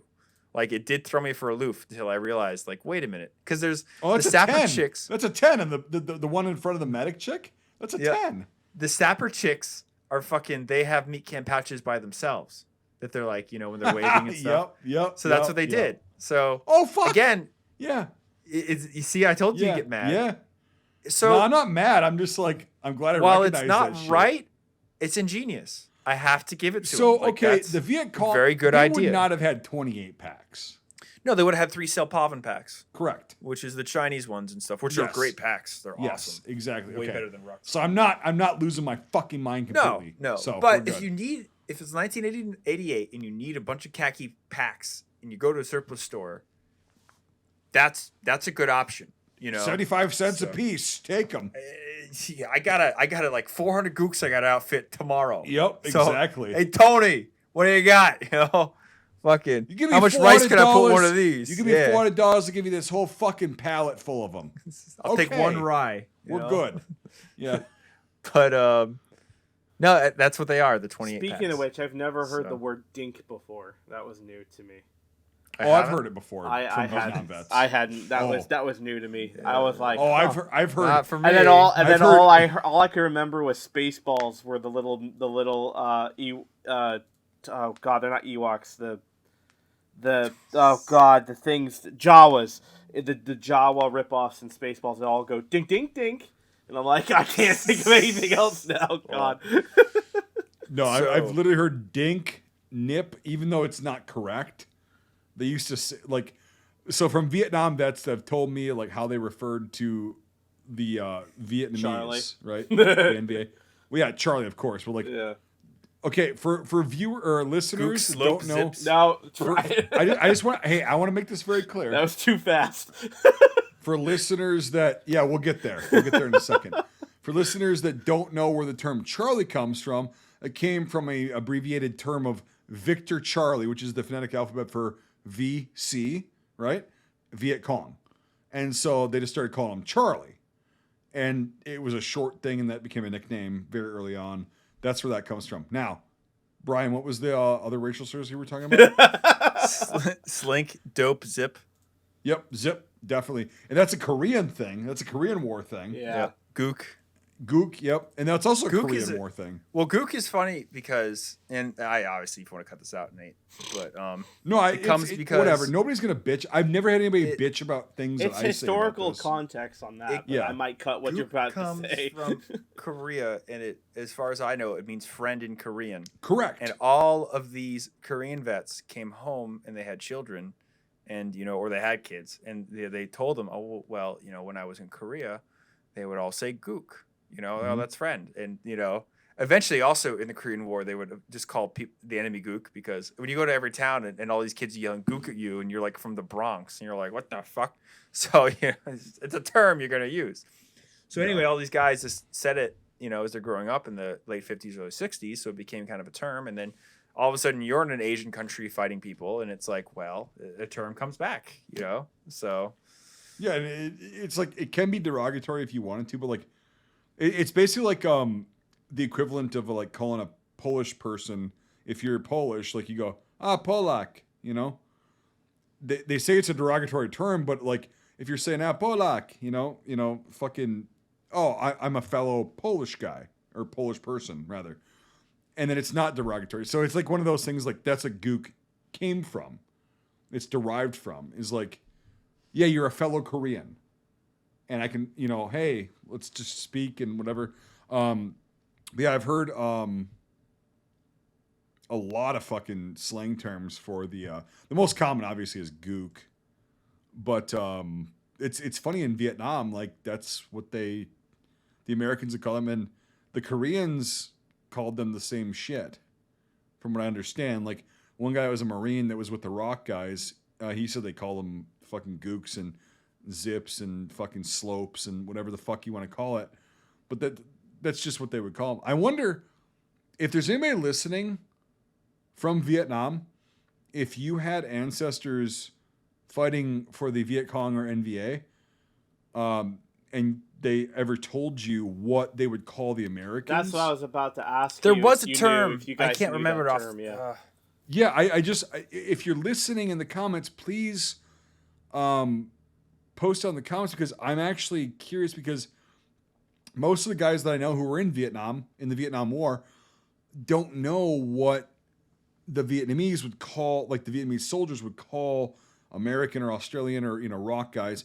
Like, was there any like slang terms that would now be considered, racial slurs, but like they would just refer to them as? So that's a very curious thing. My favorite, there's a whole list of it. I got to find it again. But when we used to do Australian SAS for Vietnam, there's a really awesome glossary of Australian slang terms from the Vietnam War. And the one I always never forgot was wanking spanner is your right hand. So, hey mate, where's your wanking spanner? So good old Aussie fashion.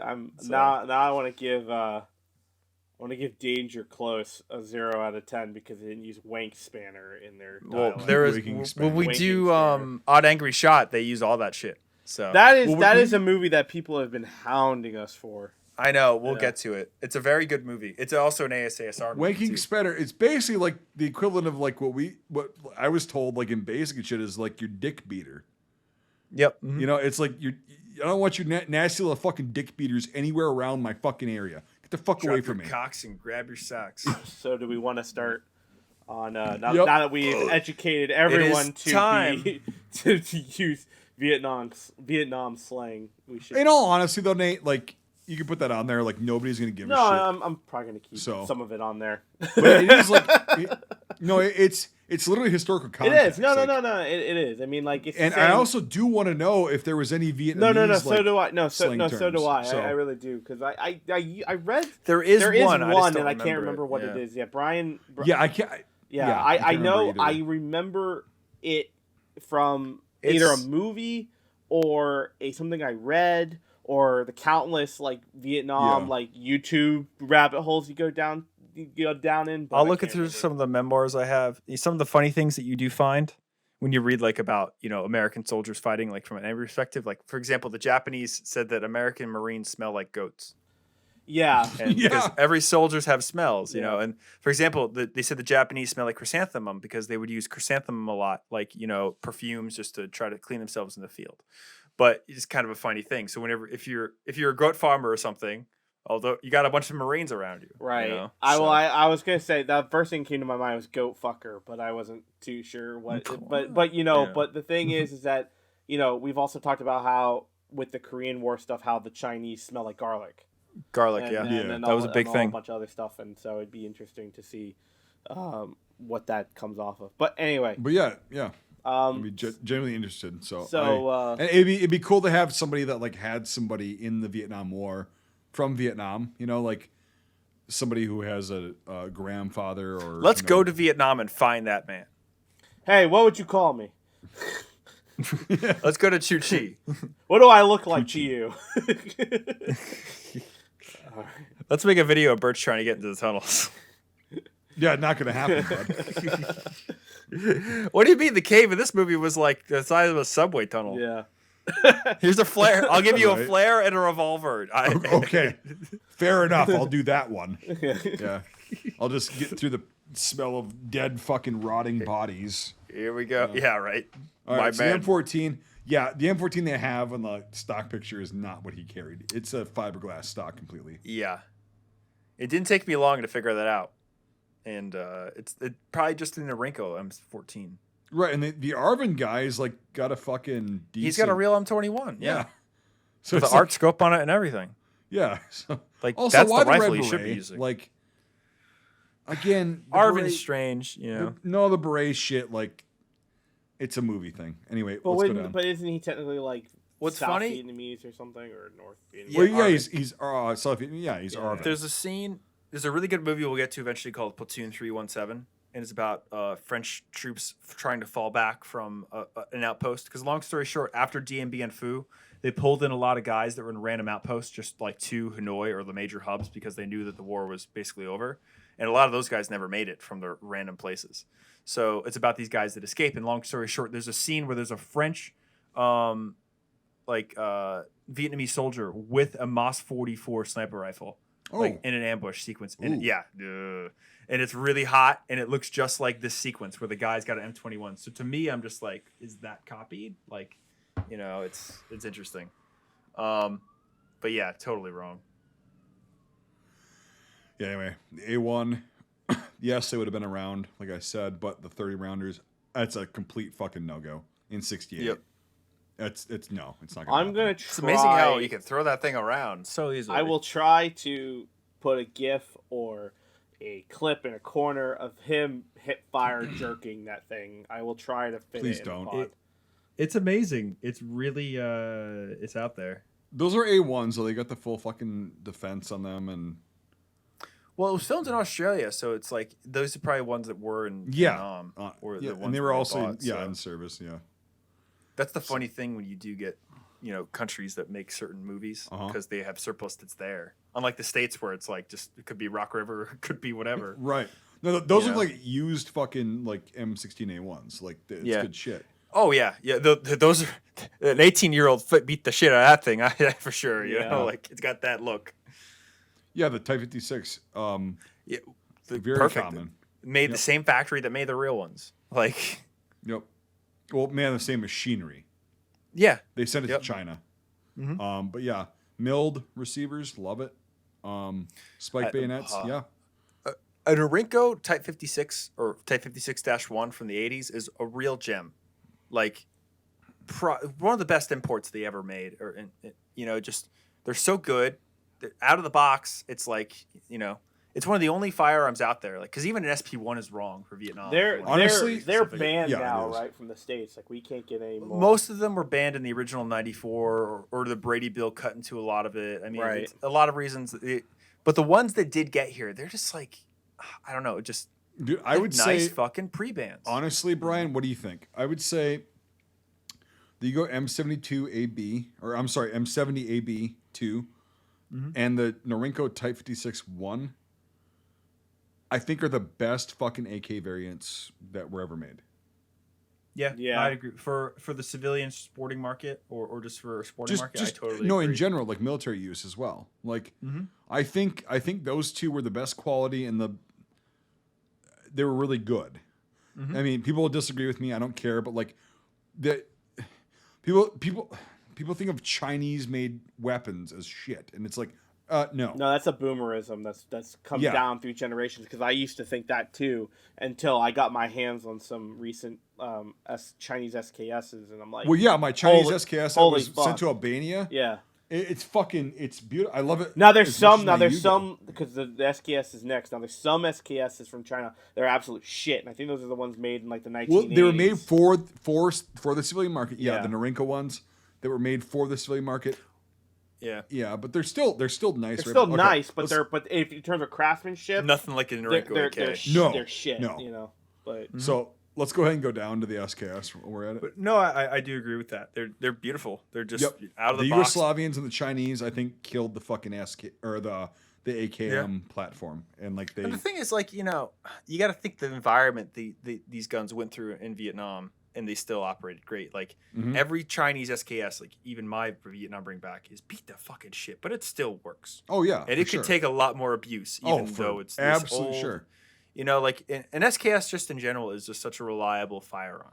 And the Chinese, I love like, the even the SKS. Type 53s they made. Like, I've seen so many of those that are sewer pipes for barrels, and fucking Well, they'll still be shooting 100 I have a years, couple, and they fucking perform beautifully. yeah. Beautifully. KISS is the perfect acronym. Yep. If you keep it simple, it will always work. Well, they also machine them on the the Soviet machinery to the standards that they said, hey, if you do it like this, they'll be good. And they did it better because they made them slower.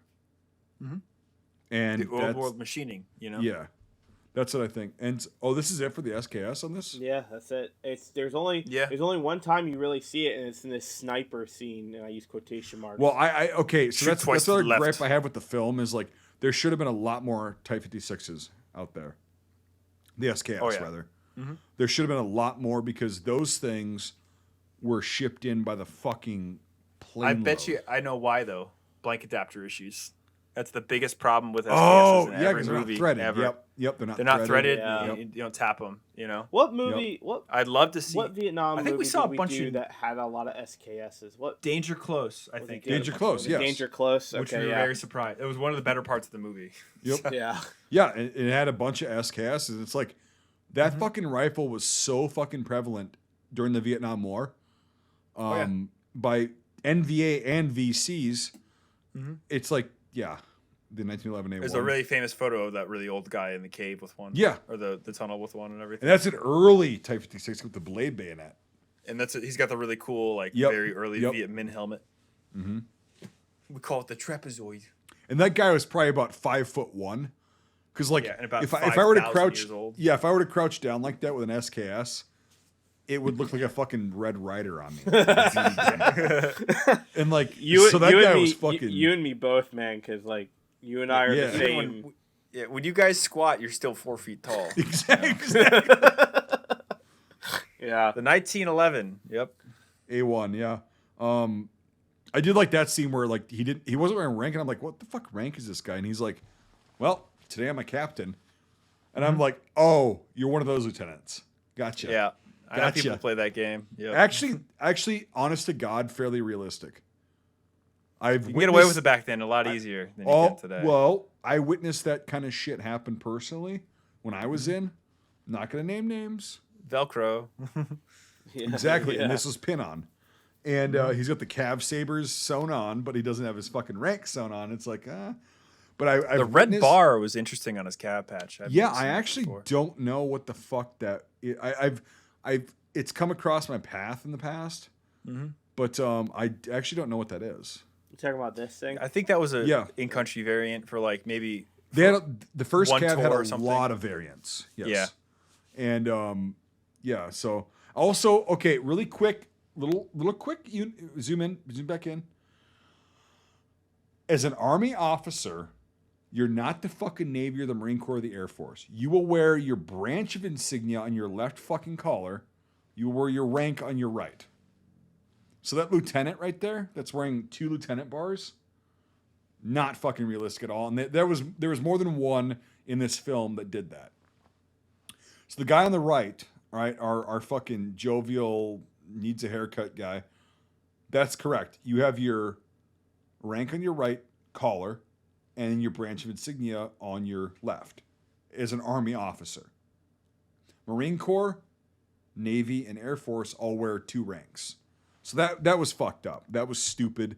That was a stupid technical error that I don't know what the fuck happened. Maybe R Lee Ermey didn't understand. But why the fuck is the guy on the right having it correct? Wait, and then do you know who the advisor was on this? I'm pretty sure R Lee Ermey was an advisor. Have to look it up. I'll have to look it up. I'm almost positive it said in the beginning. I'm sure. I'll look it up at the end when we're done with this. But I'm pretty sure you're right. But I just want to double check before we start. I think there was 2 advisors, and he was one of them. Okay. So I mean, he advised a ton of other films. So yeah, of course. Yep. But it's like, dude, it's a stupid little detail that, like, I guess I don't know. Squire's Bingham M100. Probably just like a representation Bingham? of the myriad of revolvers you see in country. It's not the fucking revolver he had. That's a fucking. No, it is. There's a little. No, look at the barrel length. I mean, maybe it's the model, maybe it's the frame and everything. The frame is probably a little different, but yeah. No, but like the barrel's different. It's a different length. Anyway, Yeah. It doesn't matter. TT-33. It's a TTC guaranteed at this point in the war. Mm-hmm. It's a TTC, but doesn't matter. The M60. The pigs worked great in this movie, and there were some good shots of them loading them and stuff. So I will have to say. I'm not saying the tactics of them, but again, it's always nice to see a pig that works. The M60 Delta. I love this. I actually love this that it wasn't like a fucking M60.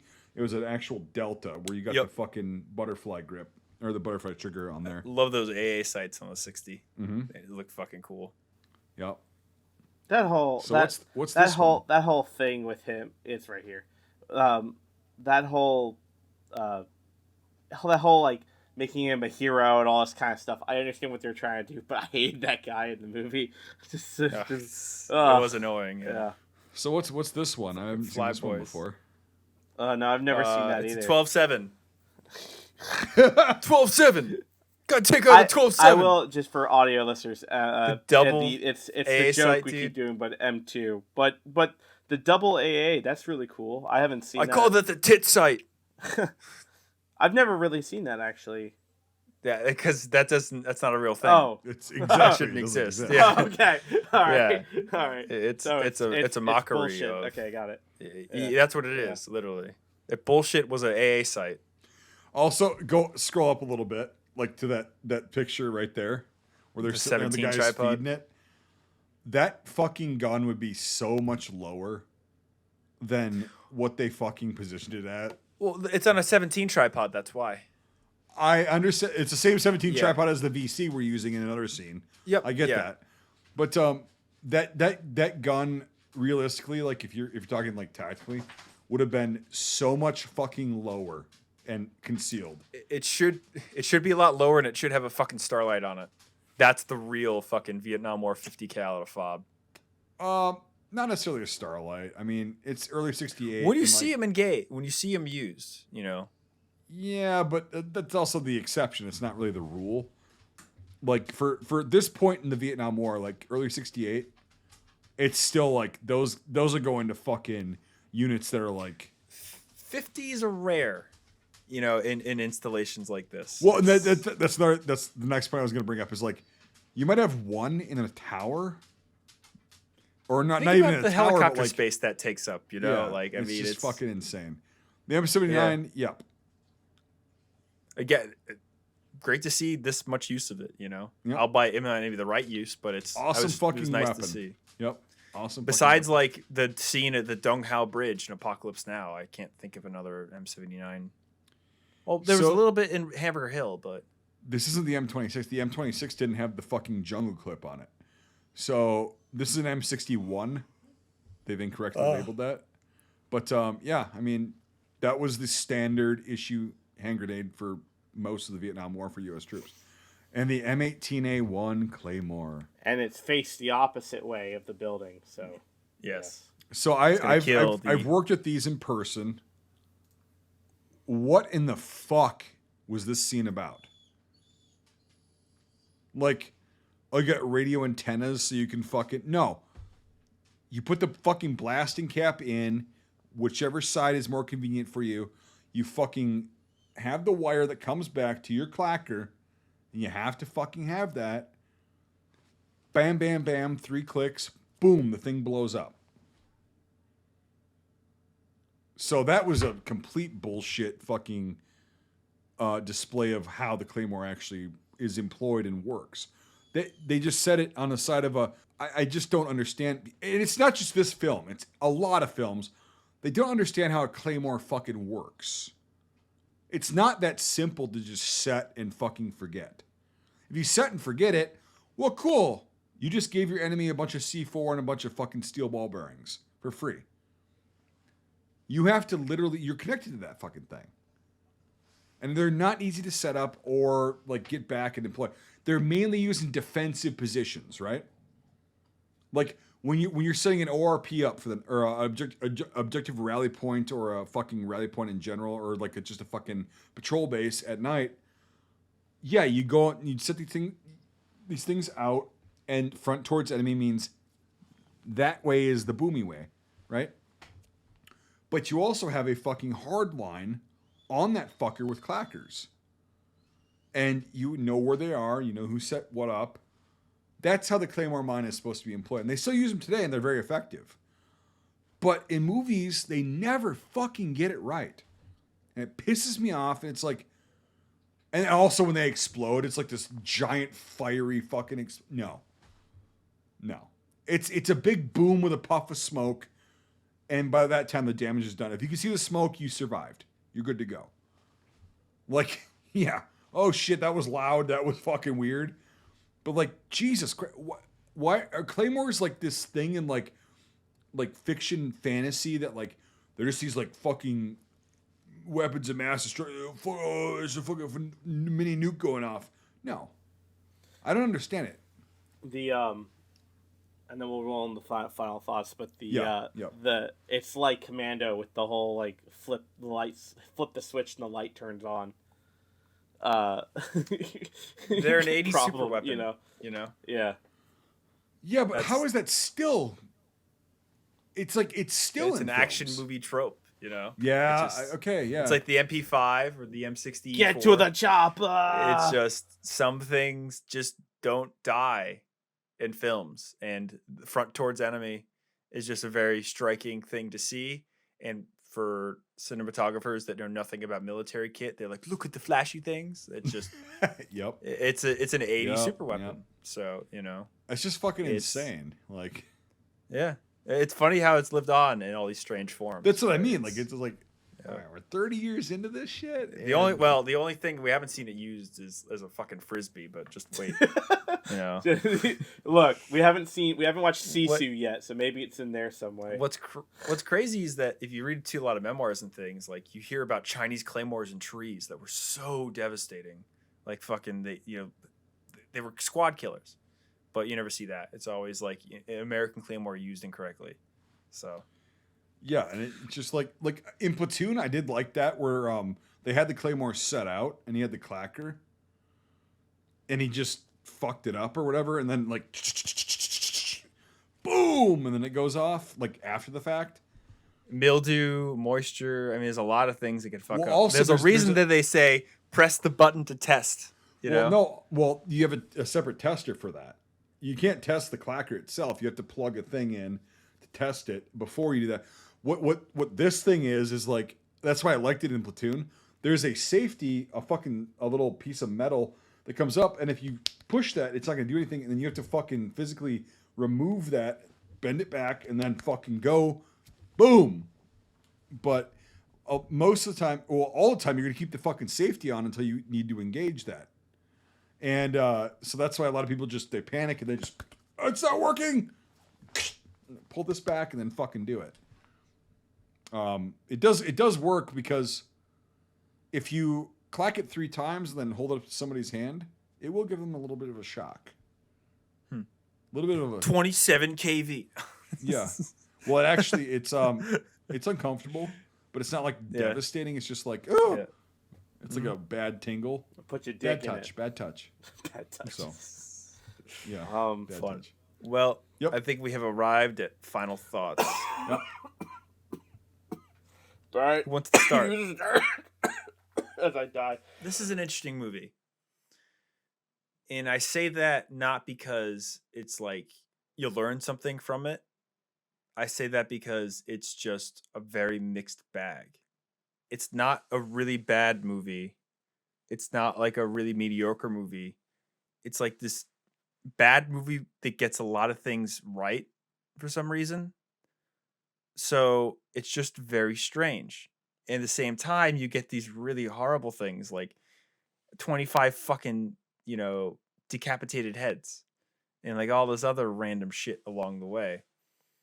And on top of it all, R Lee Ermey is in it. It's like, it's a very strange movie. And it makes sense for the time it was made. In the late 80s was an influx of tons of Vietnam movies after the success of, Platoon and everything in 86 and 87. There's 2 other films we haven't done yet. One's The Iron Triangle, and the other one is The Platoon Leader. They're both late 80s Vietnam War films like this. I've never seen them. I just know of them. So it was made in an age of like people trying to capitalize on Vietnam War films. Like Missing in Action, I believe, came out around this time as well. And you get like 5 of those movies with Chuck Norris and things. But like it's a very strange movie. And it's not strange good, it's strange bad. But that being said, I'm going to have to give this a 5 out of 10. The only reason I give it such a high score is because it's worth watching because of how strange it is.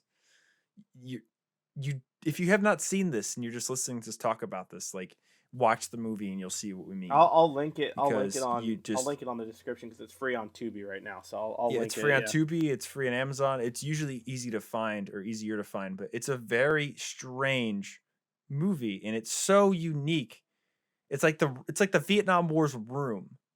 It's just worth a watch. Grab a beer, grab some friends, and just what the fuck is going on? I don't know what else to say, but it's just it's an interesting movie. There's not a lot of movies that are like this, that it's kind of like culty, but not. But it's just a really interesting movie. I just can't put it in the terms other than that. And that being said, I will pass the talking Firebase over to Mike B. So The acting was absolute dog shit, R Lee Ermey included. I would say that to his face if he was still alive. I'd be like, the acting in that film was dog shit. Like, it was so fucking... Everybody was just horrible. It was so fucking overdone. But, like, they were trying to be serious, so it's like, oh, it's even worse. It wasn't trying to be a farcical movie, and I'm like, oh, Jesus fucking Christ. The technical details, not good. And yeah, I know there was a lot of Vietnam shit coming out at that point, and maybe because was this not an Australian production crew that did this? It was. Yeah. Okay, so they were trying to capitalize on this. I can check that real quick, but yeah, go for it. Yeah, I'm pretty sure it was, but like, yeah, I just want to confirm. The acting was complete horse shit. The fucking tactical shit was completely horrific. I would like to know if there's any Vietnam vets listening to this. If you guys were like combat arms and shit, and you guys were in situations like this, I think the tactical stuff is just absolute bullshit. Because I've talked to a lot of Vietnam vets, and like they've never have fucking done about 90% of the shit that these guys did, like walking, hip firing, fucking placing weapons where they would place them in this film and whatever. It's just like so fucking stupid. Like, and if R Lee Ermey was an advisor, either he shit the bed and was just looking for a paycheck on this one, or they just didn't listen to him. It's one of those two. So anyway, the story's pretty fucking boring. A lot of tropes, like we've talked about. And for this one, I'm gonna give it a 3.2 out of 10. I would not recommend, unless you want to just sit down, like Brian said, have a couple beers with your buddies and just make fun of something. If you don't know history at all, it's entertaining. And I think that's what they were going for. But you can also do both. You can cross it over and make it accurate and be entertaining. And it was just such a 60s fucking action flick, a war action flick mixed with Hyena Road. Now, really quick, and then I'll let you go, Nate. The coverage, like you said, in spots, very decent.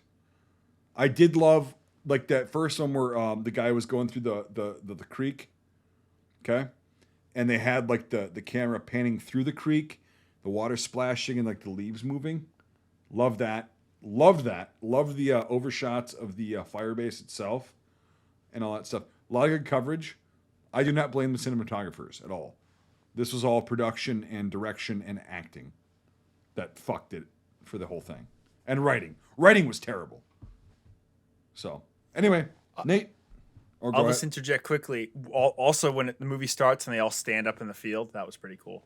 Like, there were some sequences that were, interesting. Yeah. Yep. And there's the one crane shot, like you mentioned, where the NV or they're attacking the firebase, and like it goes up that little ravine, and then you look down into like the rampart, if you want to use a better term. Yeah. Like, it was, there were some very well thought out. A lot of good things. coverage. Yep. So I'm not going to blame those guys at all. The cinematographers, nope. But yeah, the rest of it, fucking blue dick. I was trying to find anything about Lee Ermey being an advisor. I couldn't find anything. There's not a lot of information on this movie. Funny enough, the cinematographer worked on not as a cinematographer, but he's best known for the Mighty Morphin Power Rangers movie for camera and electrical department in 1995. So there's that. But we got something 6 years after this fucking disaster. Yeah. Went on to better things. So like, yeah, I mean, there's go Power Rangers. There's a lot of things that have already been said, but I also want to chime in, like, the story, the characters, the acting is trash. It is what it is. I don't, but I don't watch John Wick to watch it for the acting. I watch it for the stunts and all that kind of stuff. And so it's like, I know I can normally forgive like a bad story and a bad stuff, but the only thing this movie really has going for it is just numbers, cinematography, and location and sets. And I think that's where it tends to be salvaged. In terms of the technical stuff, like I'm not that well versed in that like Brian and Mike are. So, I'm not going to chime in on that. But I mean, hearing what they've had to say and all that kind of stuff, I mean, it figures into my score, but not terrible. I mean, this is a movie. We've seen a lot worse. I feel like. I mean, it's bad, but it's not the worst thing we've seen. I would, again, like I said in the beginning, I'd much rather watch this over Hyena Road. I think the coverage is really well done. There's some really unique numbers game in terms of extras and things and amputees, and you can see the attempt, and so I see that. We didn't even get to talk about the mine scene and all that other stuff, like stabbing his foot with a boot, He cut his fucking shoe off. Like we didn't even touch on that. I mean, there's a lot of things in this movie that's just kind of like, what? Okay, that happened. A guy came and put his pilot helmet on without his hair being like 4 feet off the ground. So like, I don't know. It's a movie. It's not a good one. Johnny Rocket tried to put a fucking helicopter helmet on. It's just like how you watch what's that movie, Death Sentence, or the dude with the 30 cal in the Bronx. What the fuck movie is that? Death Wish. Death Wish. Death Wish 3. That's a great Well, movie. it's not a good movie. He's got a gun. It's not a good movie. Like, it's a movie. That's the New York that my father left. Okay, So my point is like, I would say, again, I think it's like a blood and gold thing where it's like, it's a movie. Watch it. It'll entertain you. It might make you laugh. It might make you angry, but it's a movie, and we've experienced a whole lot worse. So I mean, I don't think I'm gonna go in the middle of this. Like, I'll admit, I fucking was bored. I stopped watching the last 15-20 minutes of it. I was on my phone just fucking around and watching, and I would hear someone like start shooting, and then I'd look up. But like, I didn't care about the nurses. I didn't give a crap about any of this stuff. It was just like, I don't care. Like, it's interesting, and they all get ganked in some form or another, and the guy's gun saves her and all that stuff. Yeah, but it's like, I don't give a crap. I don't give a crap about anyone. So in this film, so it's like, So all in all, I'm gonna meet in the middle with both of you. I think I'm gonna give it a 4 out of 10 Screaming Mel Gibsons. It's a movie. It's a good-ish movie in terms of the things I said. But if you're looking for like historically accurate, one of the best Vietnam movies, in that was made in the 80s, fuck no, not at all. It's Lee Ermey to get people in the seats, and it didn't pan out. And I don't really blame him. Correct. I blame the writing. So. Yep, I agree with you. They wanted to have Full Metal Jacket screaming. 2.0. And you notice how he's doing all his speeches, and it's the same kind of, you dick sucker, you Peter Puffer, I don't give a crap. Look at Corporal what's his face. He's dead, and I have his head in my hands. Because I'm a hard ass motherfucker. Like, that's all that is. And so it's like, is just insane. Like, what was going through his mind? It was Lee when he was doing these I things. just connected it. It's his chance to me to be the Full Metal Jacket drill guy if he had gone to Vietnam. That's what I think. Yeah. I think that because he got killed off in the later half of the movie, so he didn't get. Also, his name in Full Metal Jacket was Hartman, and then this one it was Hafner. Yeah. Interesting. Blah. It's an interesting movie. Pepe Silva. And putting all these scores into the computer that will tell us if the Australians can make actually a good Vietnam War movie, we get a score of a 4.16 out of 10. So it falls just above the why the fuck you watching this and into the grab a sixer on a Thursday night Yep. that's raining Yeah, and watch this movie. yeah. You know, it's That's- not a that's Friday night exactly movie. what it No, is. this is- Yep. It's not. This is matinee. It's not a. This is matinee Thursday. Yeah. Yeah, this is a filler day. Yeah. Yep. I got some time, but it's so fucking strange. It's worth a watch because like all of us had moments when we were watching it. Like, what? Why did those two girls just get murdered and then blow up? Like, why are they doing this? Why are they? It's just there's so why many things in does this movie. why does the co-star look like he has fucking rickets when he fucking shoots an M16? Like, Yeah, it's, you know, yeah, it's like, just why does he get shot in the dick? Like, clearly shot in the yeah, dick. yeah. You know, Not- and you probably can- has a gut superficial shot. wound. A gut shot would be more like in it than a dick shot. Ah, my dick! And you know, clearly like- pushing on a blood pump on his penis My cock. as he Yeah, is my like cock. the injury. Yeah, it's like, oh my god, it's in, just with everything else slow going on. motion, in slow motion, he gets shot in the dick. everything else going on. You have a fucking special forces soldier shot in the dick. Like, it's a very fucking strange movie, and that's why, like I said, it just falls into the Thursday matinee. Yeah, So- it's nothing you'd want to go out of your Don't go out of your way to normal watch it. schedule. Yeah. Yeah. This is the worst movie I've ever seen that I recommend to people to watch, just because of what it is. Well, no, You know, this it's is like, here, Brian. I'll agree with you. This is the line. yeah, this this is like is the the line. just Yeah. a 4. A 4 is a number. You know, a 3 and below is like, I wasted 2 hours so that I can tell you in these 2 hours I'm wasting of yours that you didn't waste 2 hours. That's why I gave it a 3-2 You know, because I was like, yeah. it's entertaining. Like I said, it's Like entertaining. a 4 to a 7 is like, well, Yeah, you know, worth the I don't have watch. herpes. Worth the watch. I don't know. You 7 know? or above is like, okay, watch it. and 7 to then 9 is like, this is a movie, and then 9 above is like, watch it. Watch Yeah. it. Please do. Yeah. Yeah. Yep. yeah, it's like a City of Life and Death, or like a Hamburger Hill, or like a Yep. Master Great and Escape. Commander. This is cool. Master and Commander. yeah, Yep. Yep. Master and Commander. Absolutely. Yeah. Yep.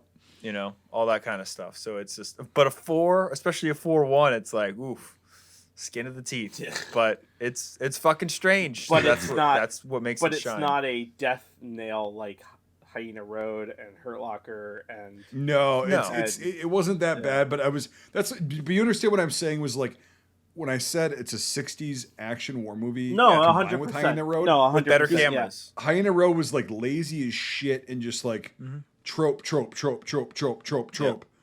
And the 60s, at least they were fucking trying to do something. And it's just like, god damn, man. Like, and they had half the gear correct. I'm like, why the fuck? At this point, the gear was dirt cheap. Why the fuck could you just go the extra mile? Hey, R Lee, what did you carry in Vietnam as a Marine?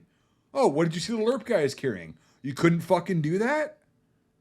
Are we serious? Jesus, Proust. Like, what the fuck are we doing here? But anyway, Like, we keep saying, it's just a very odd movie. Yeah, Of it's all very the odd. 80s Yeah. Vietnam movies, it's probably the strangest. And it ends And- odd as well, too. God. yeah, just ends. What happens to the boy? They just kidnapped the kid? Yeah. Like, the guys that basically murdered everyone in that village are now going to complete the circle? Like, yeah, it's just very strange. Well, you see, And then the you thing get they didn't hit- tell you about is he went on to fight in the Sino Vietnamese War of 1981. He fought the Chinese, like Yeah. you know, like fucking. You get Harry Kong, like you know. There's so many. Ryan, random we things don't in we this don't movie. do poor names on this, okay? Like Oh, I'm Oof. sorry. Yeah, I don't want to dox you, but Thundercock, you know. Harry Dong. Yeah. Jesus. Yeah, Harry Thundercock Dong. Yeah. But I really don't think there's anything else to say. Tranho. Yeah, I think we're good. So I think with that, thank you for your time, and we'll catch you guys this week. Don't forget. This is Vietnam. Understand? Even the girls have balls. Instead of their mommies giving them books to send to school, they wrap them up in dynamite and send them to kill GIs. You get that? You get that? Yeah, I just Get want it to together. fuck.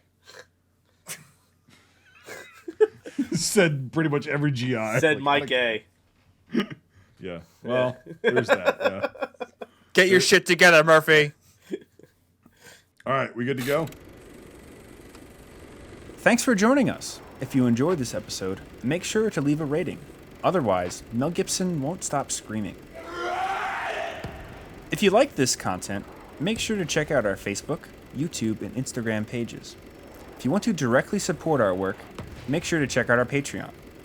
All these links are in the description below. Until the next time, Scuttlebutt out.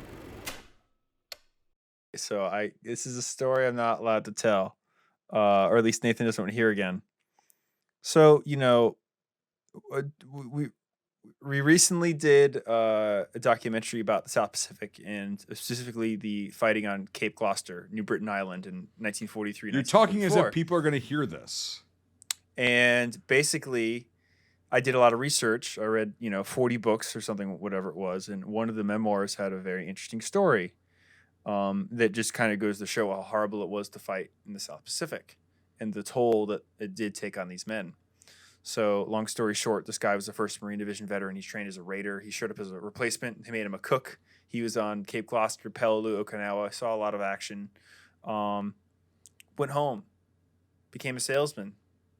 And in 1955, went to go use the bathroom one morning, and he shit his asshole out. He had a fucking tail coming out of his ass. A prolapse. What the fuck? So he went to the doctor, and he had a 2-yard-long tropical parasite in his intestines. Okay, we're done. And it had grown so long that it finally had come out of his anus. And he was in the hospital for a very long time, and they had to give him antibiotics, and they had to cut it out of him and stuff. And he was very lucky to live. But this happened 10 years after the war. And it just goes to show you that, a drink out of a stream to quench your thirst in September of 1942 or August of 1943 has things that will rot you from the interior for the rest of your life. And just, you got to think about the guys that didn't get that diagnosed and that, lived with these ailments they didn't know were taxing them for years. The Pacific was a really, really horrible place for so many different reasons. But it just is a reminder that fighting in the jungle, it takes a toll. And this was a guy in a medical unit who had access to good water most of the time, and the ability to boil water and to kill parasites.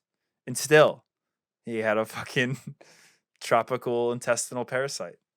So hopefully one morning you don't wake up after your coffee and fucking shit out your anus. Can I put my headphones back on now? Can I put my headphones back on? Okay.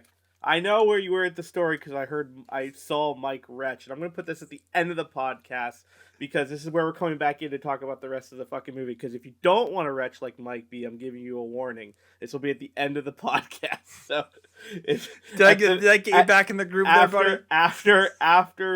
After Brian, please share, like, and subscribe and all that kind of stuff. You're going to hear about a tapeworm coming out of someone's butt. So there you go.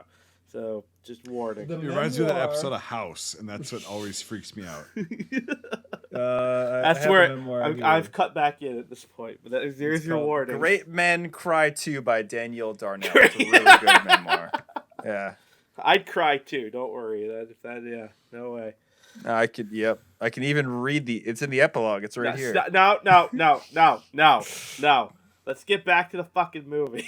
Really quick. One quick joke is like, God, I gotta fucking lose some weight, man. I gotta get in shape. My tapeworm just had a fucking heart attack. Oh, you're right. Because people used to swallow those fucking things for weight loss, and it's like that was a fad. Yeah, that was a it was, thing. and it's like, ugh, Jesus fucking Christ. Oh God. Ugh. But it just is a reminder that fighting in the jungle, it takes a toll. And this was a guy in a medical unit who had access to good water most of the time, and the ability to boil water and to kill parasites. And still, he had a fucking tropical intestinal parasite. So hopefully one morning you don't wake up after your coffee and fucking shit out your anus. Can I put my headphones back on? Okay. I know where you were at the story because I saw Mike retch, and I'm gonna put this at the end of the podcast because this is where we're coming back in to talk about the rest of the fucking movie. Because if you don't want to retch like Mike B, I'm giving you a warning. This will be at the end of the podcast. So, Did I get you back in the group there, buddy? After Brian, please share, like, and subscribe, and all that kind of stuff. You're gonna hear about a tapeworm coming out of someone's butt. So there you go. So just warning. It reminds me of that episode of House, and that's what always freaks me out. That's where I've cut back in at this point. But there's your warning. Great Men Cry Too by Daniel Darnell. It's a really good memoir. Yeah. I'd cry too. Don't worry. Yeah. No way. I could. Yep. I can even read it's in the epilogue. It's right here. No. Let's get back to the fucking movie. It's horribly disgusting, but again, it really makes you think. Like, you're not going to hear about a 101st veteran that dealt with that shit. You know, you're not going to hear about a 29er that dealt with that shit. Well, you're going to hear about a fucking Wisconsin fucking National Guard guy that was a Boona that dealt with that shit. Like,